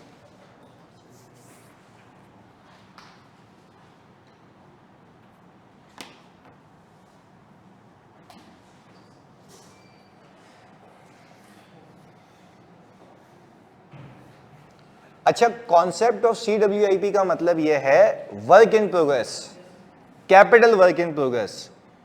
यानी आप कोई एसेट बना रहे हो और अभी वो बना, यानी that is not subject to depreciation, that is not subject to, ये बोरिंग कॉस्ट में भी किया था हमने कि जब आप एसेट बना रहे थे तो उसको आप कैपिटल वर्क इन प्रोग्रेस में रख रहे थे तब तक जब तक वो कंप्लीट नहीं हो गया। तो आप जरा एक एग्जांपल बनाता हूं, 2 मिनट में ये कॉन्सेप्ट खत्म हो जाएगा, खाली देखना तुम, क्योंकि तुम्हारे डेबिट क्रेडिट अभी अलाइंड हुए हैं।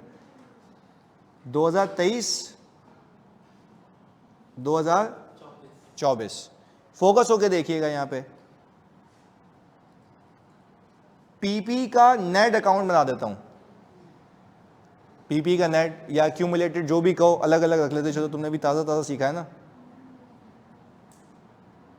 सही है। हमने कहा पीपी का कॉस्ट अकाउंट ये आ गया और एक्यूमुलेटेड डेप्रिसिएशन ये आ गया। अब आप लोगों ने बताना है मुझे, क्योंकि आप लोगों के लिए मैं यहां पे इलस्ट्रेशन बना रहा हूं। ये 500 मिलियन और मैंने ये कहा कि 620 मिलियन। अच्छा, मैंने कहा 50 और ये 60, 62। कोई आपसे पूछे दोनों की WDV कितनी आ रही है, ये आ गया 450 और ये कितना 558। ये नेट इतने पे कैरी हो रहा है, ऐसा ही है। ये ओपनिंग क्लोजिंग दोनों का हिसाब किताब है। अच्छा, मेरी बैलेंस शीट में कैपिटल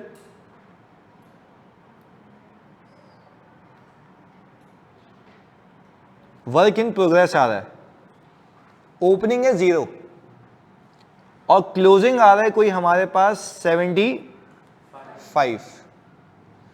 अच्छा, अब अगर मैं पीपी का अकाउंट बनाऊं तो आपको पता है ना कितने अकाउंट बनाने होंगे, 2। एक पीपी का कॉस्ट अकाउंट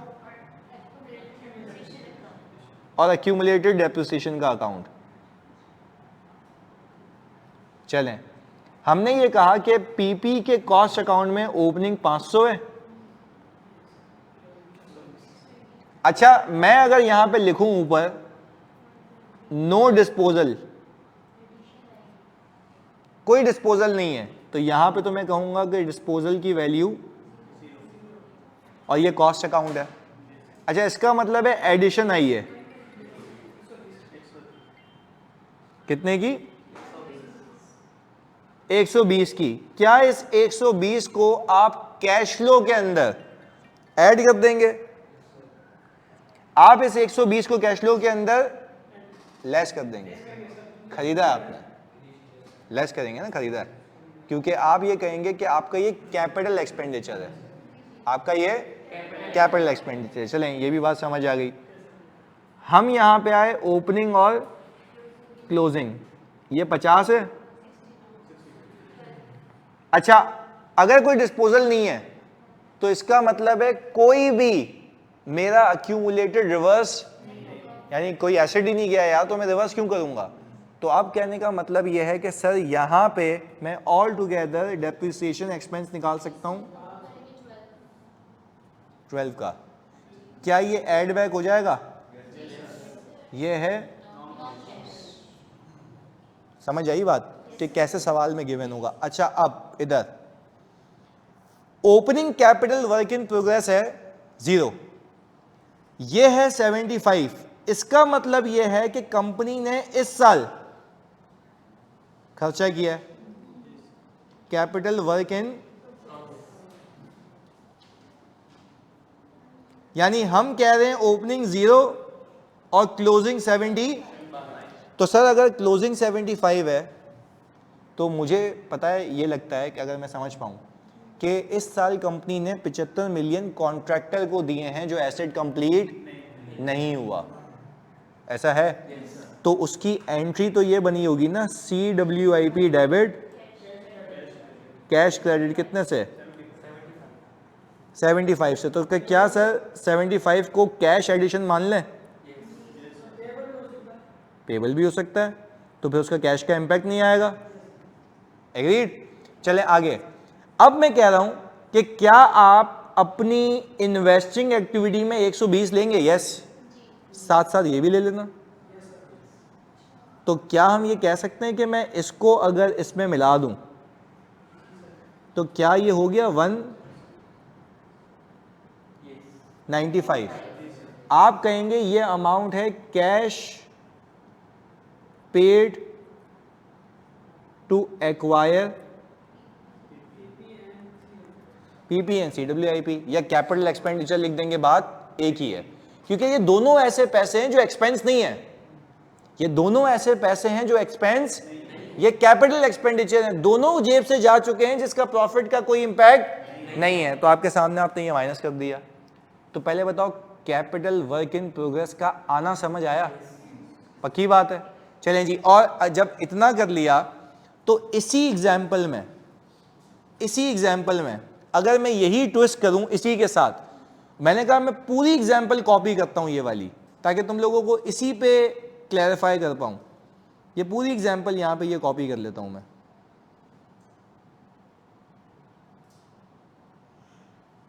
ये नीचे ले आता हूं मैं, पूरी यही एग्जाम्पल, सिर्फ मैं यहां पे ये करूंगा कि ये 0 हो गया और अब मैंने कहा ये हो गया 50। प्लीज ये सुनना, पूरी सेम है तुम्हारे सामने, पूरी सेम है। अब मैंने क्या किया, यहां पे मैंने एक अकाउंट बनाया CWIP का, ओपनिंग 0, क्लोजिंग, अच्छा मैंने एडिशन की थी, लिख के देगा एग्जामिनर 75 की एडिशन है, लिख के देगा, मैं लिख देता हूं यहां पे, ये गिवन होगी, ये क्या होगी भाई, गिवन होगी। अच्छा यार 75 की एडिशन थी, बचा 50 है,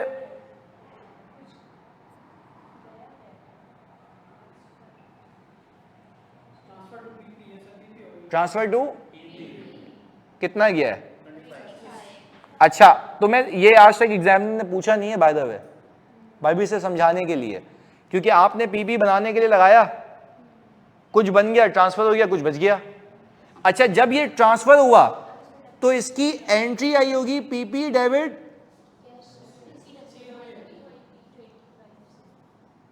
मैं एक बात बताऊं, ये बेवकूफी नहीं करना, क्योंकि अब जब आप पीपी का अकाउंट बनाओगे ना, पीपी का अकाउंट इसको देख के, तो ये देखना पीपी के अकाउंट के अंदर अगर मैं यहां बना लूं ये पीपी वाला अकाउंट, तो आपके सामने इधर देख के बताना मुझे, पीपी के अकाउंट में ओपनिंग कितना था 500, क्लोजिंग कितना था 620। पहले यहां पे ट्रांसफर फेंकना भाईजान, क्योंकि वो कैश एडिशन नहीं है, ट्रांसफर है। कैश एडिशन तो तब थी जब मैंने इनिशियल पैसे लगाए थे 75, अब यहां पे मैंने डाल दिया 25। अच्छा अब तुम 500 में 25 ऐड करो, 525 हो गया। अब 620 से कंपेयर करो तो कैश एडिशन आ गई कितने की, कितने की 90। अच्छा अब तुम कैश फ्लो में ये 95 दिखाओगे और ये 75 दिखाओगे, क्योंकि ये जो 25 की एडिशन आ रही है पीपी में, क्या वो कैश एडिशन नहीं है, ट्रांसफर हो रहा था, इसका कोई कैश का इंपैक्ट नहीं है। तो मैंने बोला कि भाई ये भी पता होना चाहिए, क्योंकि देखो पहले क्या होता, सुन लेते हैं इधर, पहले क्या कुछ ट्रांसफर था या सिर्फ पैसे लगे थे? तो हमने क्या कहा था, 120 जो पीपी के थे, क्योंकि डिस्पोजल ही नहीं था, वो भी कैश एडिशन, और ये जो 75 मिलियन लगाए ये भी कैश एडिशन। तो 120 प्लस 75 कितना हो गया 195। पहले बताओ यहां तक साथ है? पक्की बात है, ये टिक हो गया हमारा, यहां तक साथ है, 195 आ गया 120 और 75 का। मैंने कहा अब मैंने वही सिचुएशन रखी, मैंने कहा वही 75 मिलियन का आपका CWIP इनकर हुआ है, ये आ गया, क्या ये कैश है? हाँ या नहीं? ये 75 मिलियन कैश है। मैंने कहा इस 75 में से 25 क्या हुआ, ट्रांसफर हो गया। मैं तुमसे पूछता हूं ट्रांसफर की जो एंट्री होती है, क्या वो सिर्फ मेनली एक एसेट दूसरे एसेट में कन्वर्ट होता है? यस, इसका कोई कैश इंपैक्ट नहीं है। तो आप देखें ना, अगर आप बेवकूफी करते और ओपनिंग पीपी को क्लोजिंग 620 से कंपेयर करते तो आप कहते 120 की एडिशन है, मैं भी कह रहा हूं अल्लाह की कसम 120 की एडिशन है, पर उसमें एक एडिशन ट्रांसफर से आ रही है, कोई कैश एडिशन। तो कैश एडिशन टेक्निकली कितनी है? 95। तो अब अपने कैश फ्लो के अंदर कितना पैसा जाता हुआ दिखाओगे? 95 प्लस 75 कितना? 170। तो सर पहले तो 195 आ रही थी, क्योंकि पहले पूरा का पूरा कैश पे था, अब एक एडिशन ट्रांसफर की मद में आ रही है, इसलिए दोनों में क्या है? फर्क है। पहले बताओ, बात समझ आती है? तो ट्रांसफर का ख्याल रखना बस, कि यहां से जो ट्रांसफर हुआ है वो वहां जा रहा होगा। तो मैं एंट्री भी बना के दिखा दी है, पीपी डेबिट और CWIP क्रेडिट। इसको कॉपी करें अच्छे से जल्दी से, लिख लिया? लिखें लिखें। इलियास और बाकी सारे बच्चों क्लियर है? जल्दी बता दो यार। हाँ जी, हुसैन, राबिल, सिद्रा, ताहिरा, जल्दी सारे बच्चों क्लियर है? ओके जी, इलियास भाई कह रहे हैं क्लियर है, सिद्रा भी कह रहे हैं क्लियर है। आज का जो सवाल होगा वो इसी पे ही बेस करेगा, इन्हीं सारी कॉन्सेप्ट में, सिर्फ अलग अलग होगा। और ये हो सकता है कैपिटल वर्क इन प्रोग्रेस हो। इसकी और कितनी क्लासें होंगी यार? बस इसमें एक क्लास और है, फिर इनडायरेक्ट मेथड खत्म, फिर डायरेक्ट मेथड शुरू हो जाएगा इसका। वो 4-5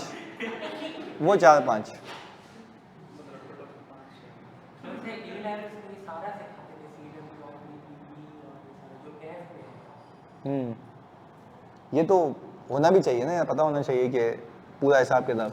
अगर मैं यही तुम्हें कराए बगैर अगर कैश फ्लो दे दूं तो तुम हैंडल कैसे करोगे? ये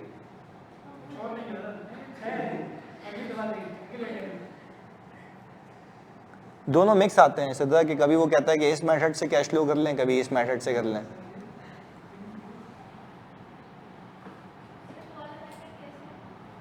वो भी अब ये इस पे ग्रिप आ जाएगी ना, वो भी आसान है, वो भी हो जाएगा।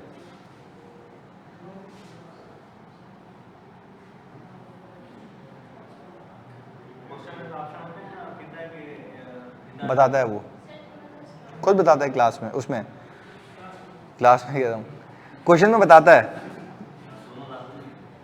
दोनों आपको आने चाहिए, क्योंकि कुछ भी पूछ सकता है। वो कहेगा कि भाई इनडायरेक्ट मेथड से बना दो, डायरेक्ट मेथड से बना दो, तो यू शुड नो कि मुझे कैसे सॉल्व करना है उसको।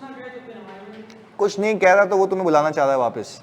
कहेगा क्यों नहीं कहेगा? कहेगा।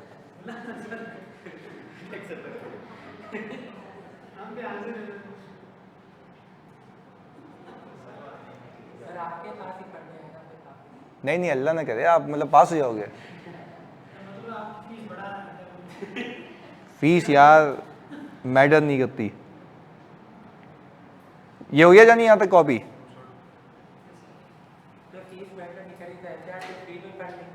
FAR2 पढ़ लेना फ्री में भाई तुम।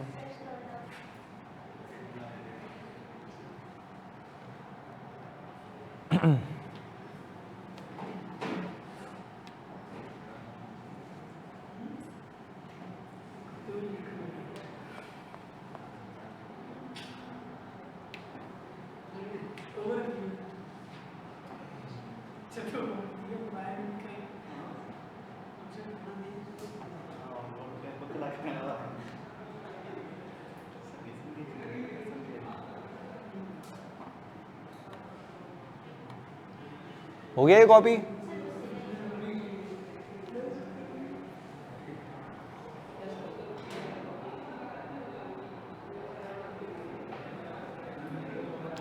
अच्छा, बिफोर हम अगली बात करें, ताकि आप इसकी फिर वो पास पेपर भी इसका दूंगा ना मैं एज अ होमवर्क, पहले ये बता दो अलग अलग अकाउंट हैंडल करने का मतलब समझ आ गया कि कॉस्ट कैसे निकलेगी, एक्यूमुलेटेड कैसे, और अलॉन्ग विद दैट अगर कैपिटल वर्क इन प्रोग्रेस साथ में चिपक के आ जाए तो भी कोई मसले वाली बात नहीं है। सिर्फ आपने मूवमेंट को ट्रैक करना है कि एसेट्स कैसे घूम रहे हैं। कैपिटल वर्क इन प्रोग्रेस के इंक्रीज होने का जल्दी से मतलब बताओ कि और पैसे लगे हैं, और पैसे लगे हैं जो कि अब तक एसेट कंप्लीट। ऐसा हो सकता है कि वो बोले इतने पैसे लगे हैं और इतने ट्रांसफर हो गए, तो इतने पैसे लगे हैं वो कैश फ्लो से माइनस होंगे, जो ट्रांसफर हुए हैं वो पीपी में चले जाएंगे, पर उसका कैश इंपैक्ट, क्योंकि कैश इंपैक्ट तो सिर्फ तब आया था जब मैंने उस पर पैसे लगाए थे। अब सिर्फ वो कंप्लीट होकर ट्रांसफर हो रहा है, उसका कोई कैश इंपैक्ट नहीं है। तो देखो यहां पे मैंने तुम्हें एंट्री बना के भी दिखाया है, पीपी डेबिट, CWIP, इसमें पूरी एंट्री में तुम्हें कहीं कैश दिखता है? बट जब तुमने CWIP बनाया था उसमें कैश था, तो उसका इंपैक्ट आता है, उसके अलावा नहीं आता। क्लैरिटी है?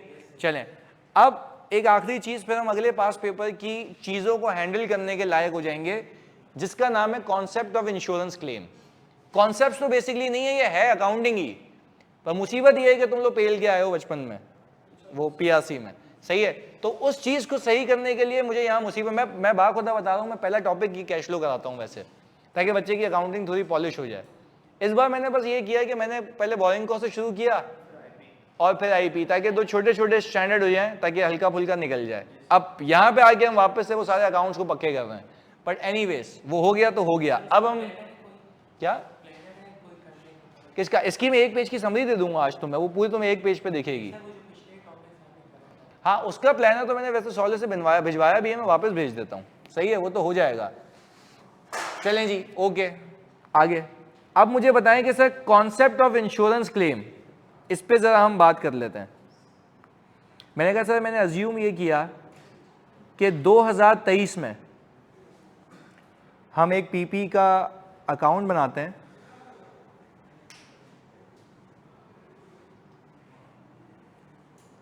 और PP का अगर मैं नेट अकाउंट लिख रहा हूं तो इसका क्या मतलब है कि एक्यूमुलेटेड सब यहीं आता है, डेप्रिसिएशन भी यहीं बुक होता है, अलग से हिसाब किताब नहीं होता। तो यहां से एसेट कॉस्ट पे निकलेगा, कैरिंग अमाउंट पे। वेरी गुड, कैरिंग अमाउंट पे, बस ये बात याद रखनी है। चलें, हमने कहा ओपनिंग था 250, इसने तुम्हें यह बता दिया कि कंपनी में एडिशन हुई है 300 की, और in the absence of any information this is a cash addition, तो ये लेस हो जाएगा इन्वेस्टिंग एक्टिविटी में से, वो मुझे पता है। अच्छा, फिर आपने डेप्रिसिएशन एक्सपेंस बुक किया 140 का, ये क्या है भाई? Non cash.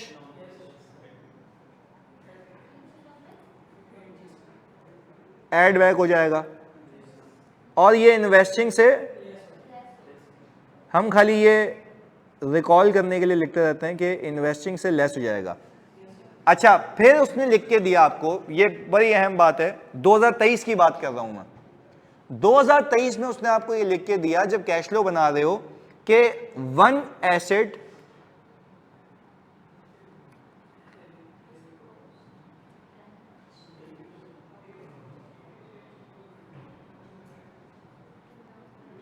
And written off, जिसकी कैरिंग अमाउंट थी 80 मिलियन,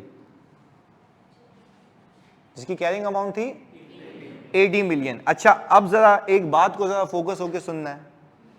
राइट ऑफ का मतलब यह है कि एसेट गया, बिल्कुल खत्म हो गया, तबाह हो गया, तो उसकी हमने एंट्री बनाई होगी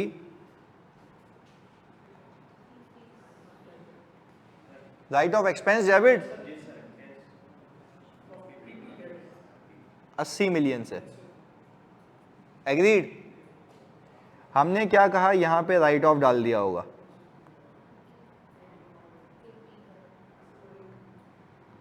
AD का, कोई डिस्पोजल तो नहीं है। और तो आप मुझे बताएं क्लोजिंग कितना बनता है? 330 बनता है। ओके, अब ये तो हो गया 2023 की कहानी। मैं, अगर आप इतने मतलब कॉम्पिटेंट हो चुके हैं ना कि अब तक आपने तमीज से चीजें समझी हैं, तो आप मुझे ये बता सकते हैं कि इसका इंपैक्ट कैश फ्लो पे क्या होगा? Very good, add back in why, non cash है। हमने P&L में बिला वजह इंपैक्ट डाला हुआ है, जिसका इसका कोई कैश इंपैक्ट आपके सामने एंट्री बता रही है कि PP निकाल दी है बिला वजह और एक्सपेंस बुक हो गया है, जिसके कोई कैश एक्सपेंस नहीं है। कैश तो भाई तब था जब खरीदा था, अब तो जाया हुआ है, तो जाया जब हो गया तो PP निकल गया, लॉस बुक हो गया। एग्रीड? 2023 में ये कार्रवाई हुई। अब हुआ क्या, हमने अपने एसेट को इंश्योर करवाया हुआ था इंश्योरेंस कंपनी से। अब हुआ ये, इंश्योरेंस कंपनी ने कहा हम आपको 50 मिलियन दे देंगे। अब सुनिएगा,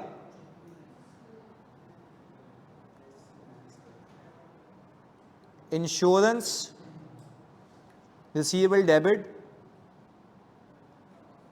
और insurance income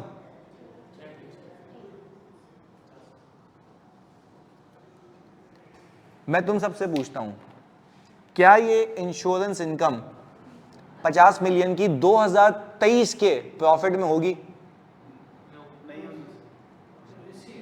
23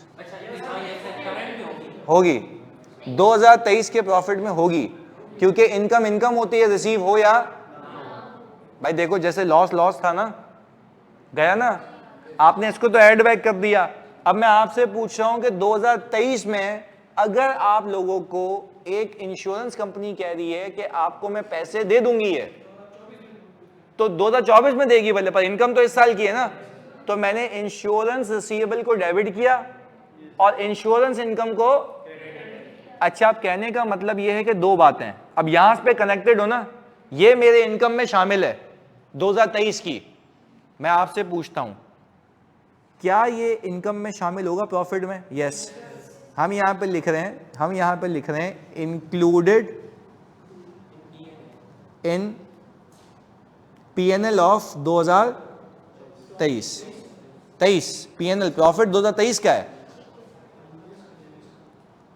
but will deduct it from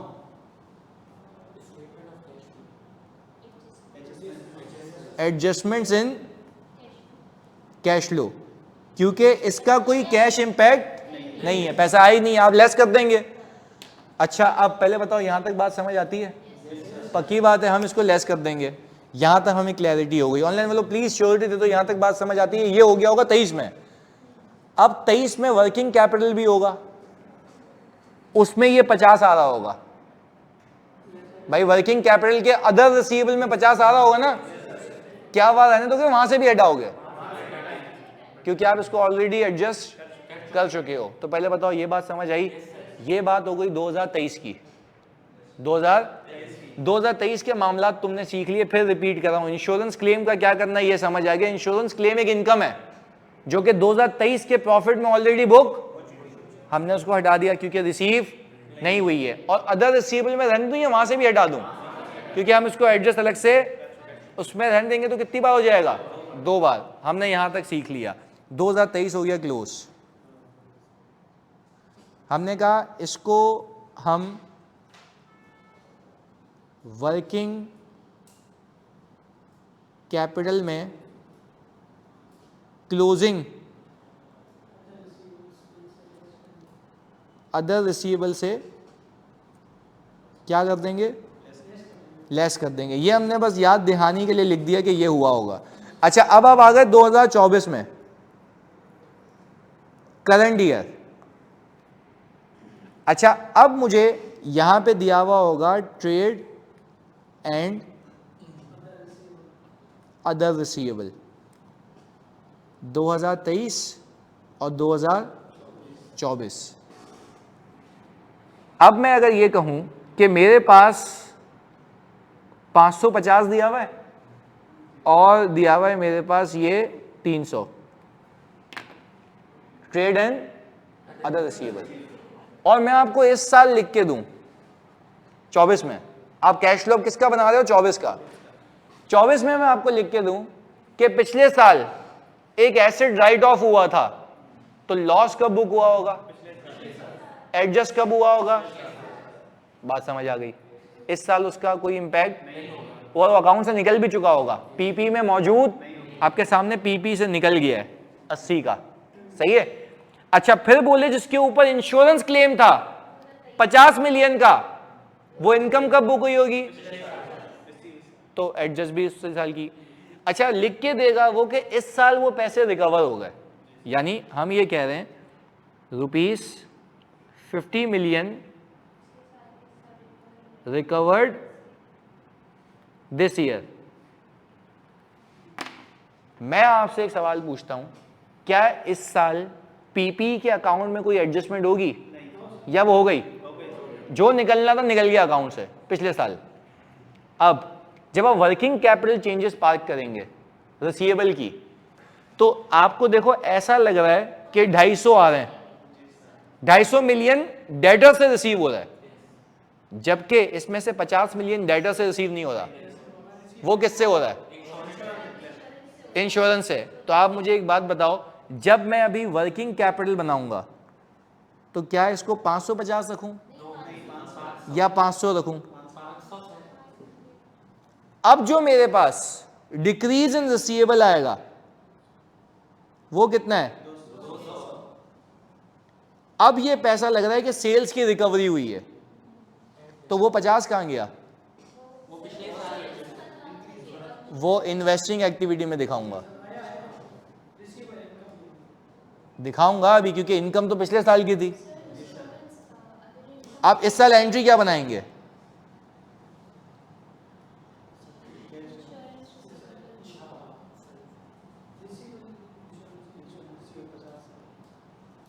तो ये क्लोजिंग में आते आते कम हो चुका है ना। तो कहने का मतलब ये है कि ये क्या इस साल की इनकम है? किस साल की इनकम थी? और अल्लाह की कसम पिछले साल की इनकम थी, तब भी मैंने माइनस किए थे क्योंकि पैसे ही नहीं मिले थे। याद आ रहा है? अब वही पैसे इस साल मिल गए और इस साल के प्रॉफिट में शामिल, तो मैं ऐड कर रहा हूं ना। मैं यहां पे रहने देता तब भी कैश फ्लो टैली हो जाता, पर ऐसा लगता कि वो ऑपरेशंस के पैसे हैं। मैं आप सबसे पूछता हूं, क्या वो ऑपरेशंस के पैसे हैं या अपार्ट फ्रॉम ऑपरेशन?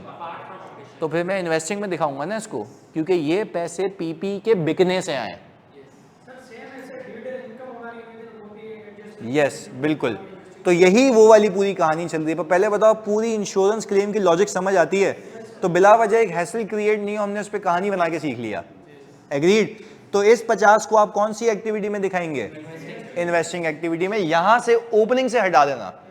अब बच्चे बताए क्या रट्टा लगाते हैं, ये होगा तो ओपनिंग से हटाऊंगा, ये होगा तो क्लोजिंग से हटाऊंगा। भाई लॉजिकल चलो, कि जो जहां पे चीज मौजूद है जैसे उसकी लॉजिक है वैसे अकाउंटिंग करो। तो इसको ओपनिंग से हटाने का मकसद ये है ना कि लास्ट ईयर पढ़ा हुआ ओपनिंग में था और क्लोजिंग में शामिल, और ओपनिंग वर्सेस क्लोजिंग करूंगा तो ऐसा लगेगा सारे पैसे डेटर से रिकवर हुए हैं, जबकि इसमें से रिकवरी तो हुई है पर 50 रुपए वो डेटर के पैसे नहीं है, तो इसलिए मैंने उसको अलग रखा। क्लैरिटी है? कॉपी करें जानिए इसको जल्दी से। और चलेगी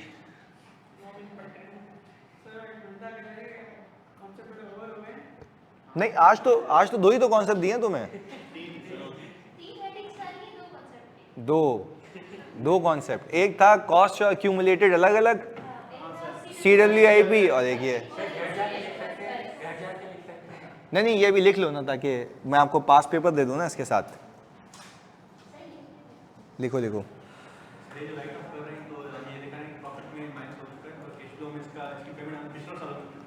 हाँ नॉन कैश है।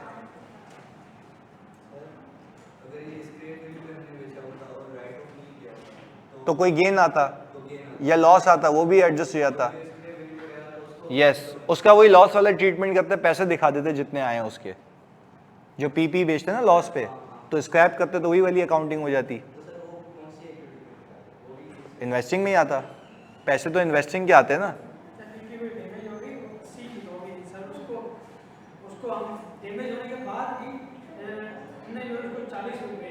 हाँ तो 40 का लॉस आता। तो इंश्योरेंस की अकाउंटिंग इंश्योरेंस वाली होती, डिस्पोजल की अकाउंटिंग डिस्पोजल वाली होती। सही है, दोनों को अलग अलग देखो। बिल्कुल यस। और इंश्योरेंस कम मिलता तो फिर इंश्योरेंस की अकाउंटिंग एडजस्ट हो जाती।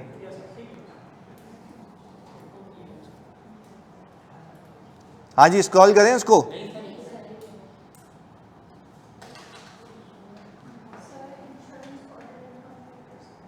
हाँ अदर इनकम, बिल्कुल, तभी तो हम कह रहे हैं ऑपरेशन से हटा दो। ऑपरेशन से हटाने के दो रीजन, एक तो वो कैश में रिसीव नहीं हुई 2023 में, और दूसरा ऑपरेशन से पर्टेन नहीं करती। दोनों केसेस में हटाना, वो ऑपरेशंस में आती है। और जो ग्रांट आपको रिसीव होती है वो फाइनेंसिंग है। अगर आपको गवर्नमेंट ग्रांट रिसीव हो तो वो फाइनेंसिंग है ना, तो फाइनेंसिंग आपको टेक्निकली गवर्नमेंट दे रही है, वो ऐड हो जाएगा वहाँ पे। डेरिवेटिव तुम्हारे कोर्स का पार्ट ही नहीं है। इम्पेयरमेंट नॉन कैश, एंट्री क्या बनती है? इम्पेयरमेंट डेबिट, अक्यूमुलेटेड इम्पेयरमेंट, कहीं कैश है या अज्यूम लॉस है? सही है ना, तो अज्यूम लॉस है तो वो कैश आउटफ्लो तो नहीं है ना, एक खरीदी हुई चीज बेकार हो गई तो उसका एक्सपेंस होना नॉन कैश है। तो अब आपको सोचने का सलीका दिया है ना, अब जो भी सिनेरियो आ जाए आप खाली एंट्री सोचें दिमाग में, कैश का इंपैक्ट है या नहीं है।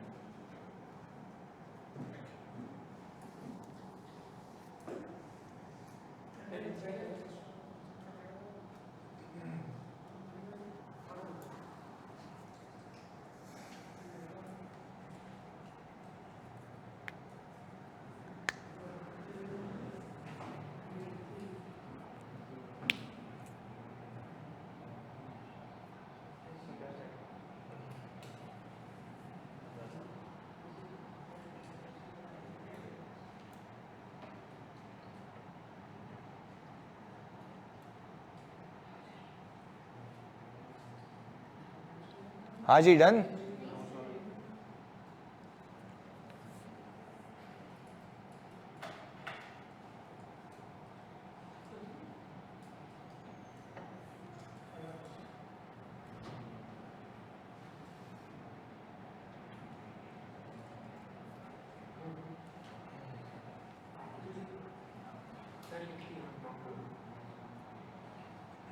ये बस 2024 की ट्रीटमेंट लिख लें कि 500 से 300 तक का सफर।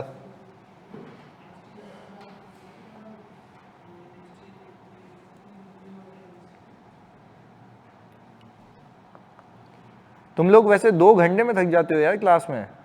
मैं तुम्हें पता है ऑडिट जो मैं पढ़ाता हूँ उसकी 4-4 घंटे क्लास होती है।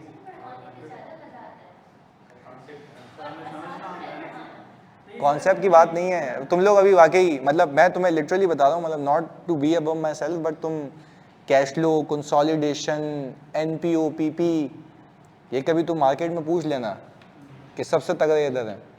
कहने का मतलब ये है कि तुम अभी वाकई तुम्हारा टेम्परमेंट बड़ा कम है, मतलब ऐसा बड़ा भाई बता रहा हूँ तुम्हें। सीए करने के लिए it requires a lot more, ये कह रहा हूँ। तो ये 2 घंटे कुछ भी नहीं। अभी तुम ऑडिट में आओगे ना, मेरे पास सर भी तुम्हें बताते होंगे, नहीं तुम्हें पता है वैसे मार्केट में कुछ 2000 प्लस बच्चे हैं, तो वो सिर्फ इसलिए आते हैं कि बैठ के बोलते हैं पढ़ा दे, पास करा दे, क्योंकि मेरे को ऑडिट का एक्सपोजर है, मल्टीनेशनल्स का, दुबई का, इधर उधर का, तो वो मैं बता रहा होता हूँ। तो वो बच्चा बैठ के सुनता है, बोलता है 4 घंटे पढ़ा दे, पास करा दे। तुम तो लेते भी हो क्लास, सही है ना, तो उसको पता है ये बात। पर कहने का मतलब ये है कि तुम अगर इतने में थक गए हो ना FAR 1 में, I think this will create a trouble for you guys, ये कह रहा हूँ। देखें आपको अपने कॉन्सेप्ट, मैं तो ये कहता हूं कि आपको 2 महीने से प्रैक्टिस करनी है अपनी सारे कॉन्सेप्ट्स को खत्म करने के बाद। अगर मैं ये आपको कॉन्सेप्ट्स नहीं कराऊं ना, आपसे पास पेपर हैंडल नहीं होंगे। पूरे पाकिस्तान में उठा लो, कोई नहीं करा सकता आपको, क्योंकि मैंने अपनी खुद की मैपिंग की हुई है कॉन्सेप्ट्स की कि ये बताना है, ये बताना है, ये बताना है, ये बताना है, ऐसे बनाना है।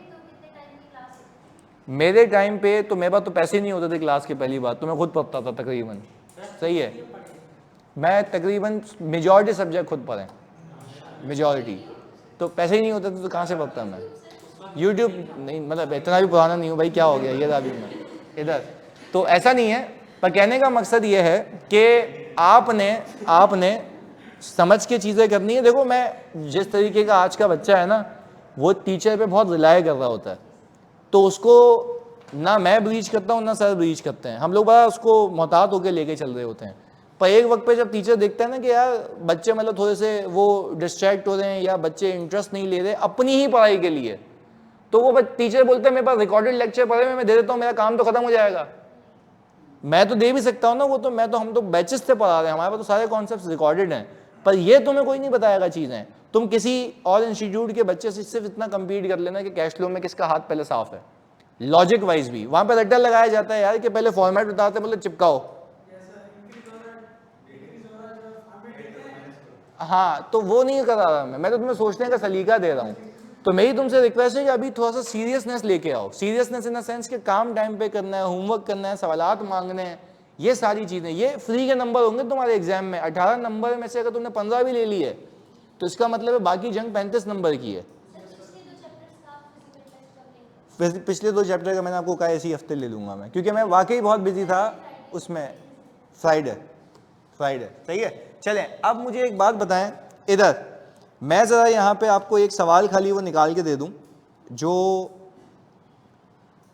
आपको करना है इसके साथ, बल्कि चले मैं आपको बना के देता हूं पर इस हद तक, इसी हद तक, जिसके अंदर दो अकाउंट अलग अलग होंगे, CWIP होगा और इंश्योरेंस क्लेम होगा। वो इंश्योरेंस में आपको वो बना के देता हूँ सवाल, सही है। चले तो अब कल की क्लास में हम कुछ और कॉन्सेप्ट करके फिर कैश फ्लो के डायरेक्ट मेथड पे चले जाएंगे। पहले वो सवाल सॉल्व करेंगे जो मैं होमवर्क में दे रहा हूँ, कल आते पहले वही करेंगे और उसके बाद फिर हम किस पे मूव हो जाएंगे, डायरेक्ट मेथड पर। चलें मिलते हैं, ओके जी।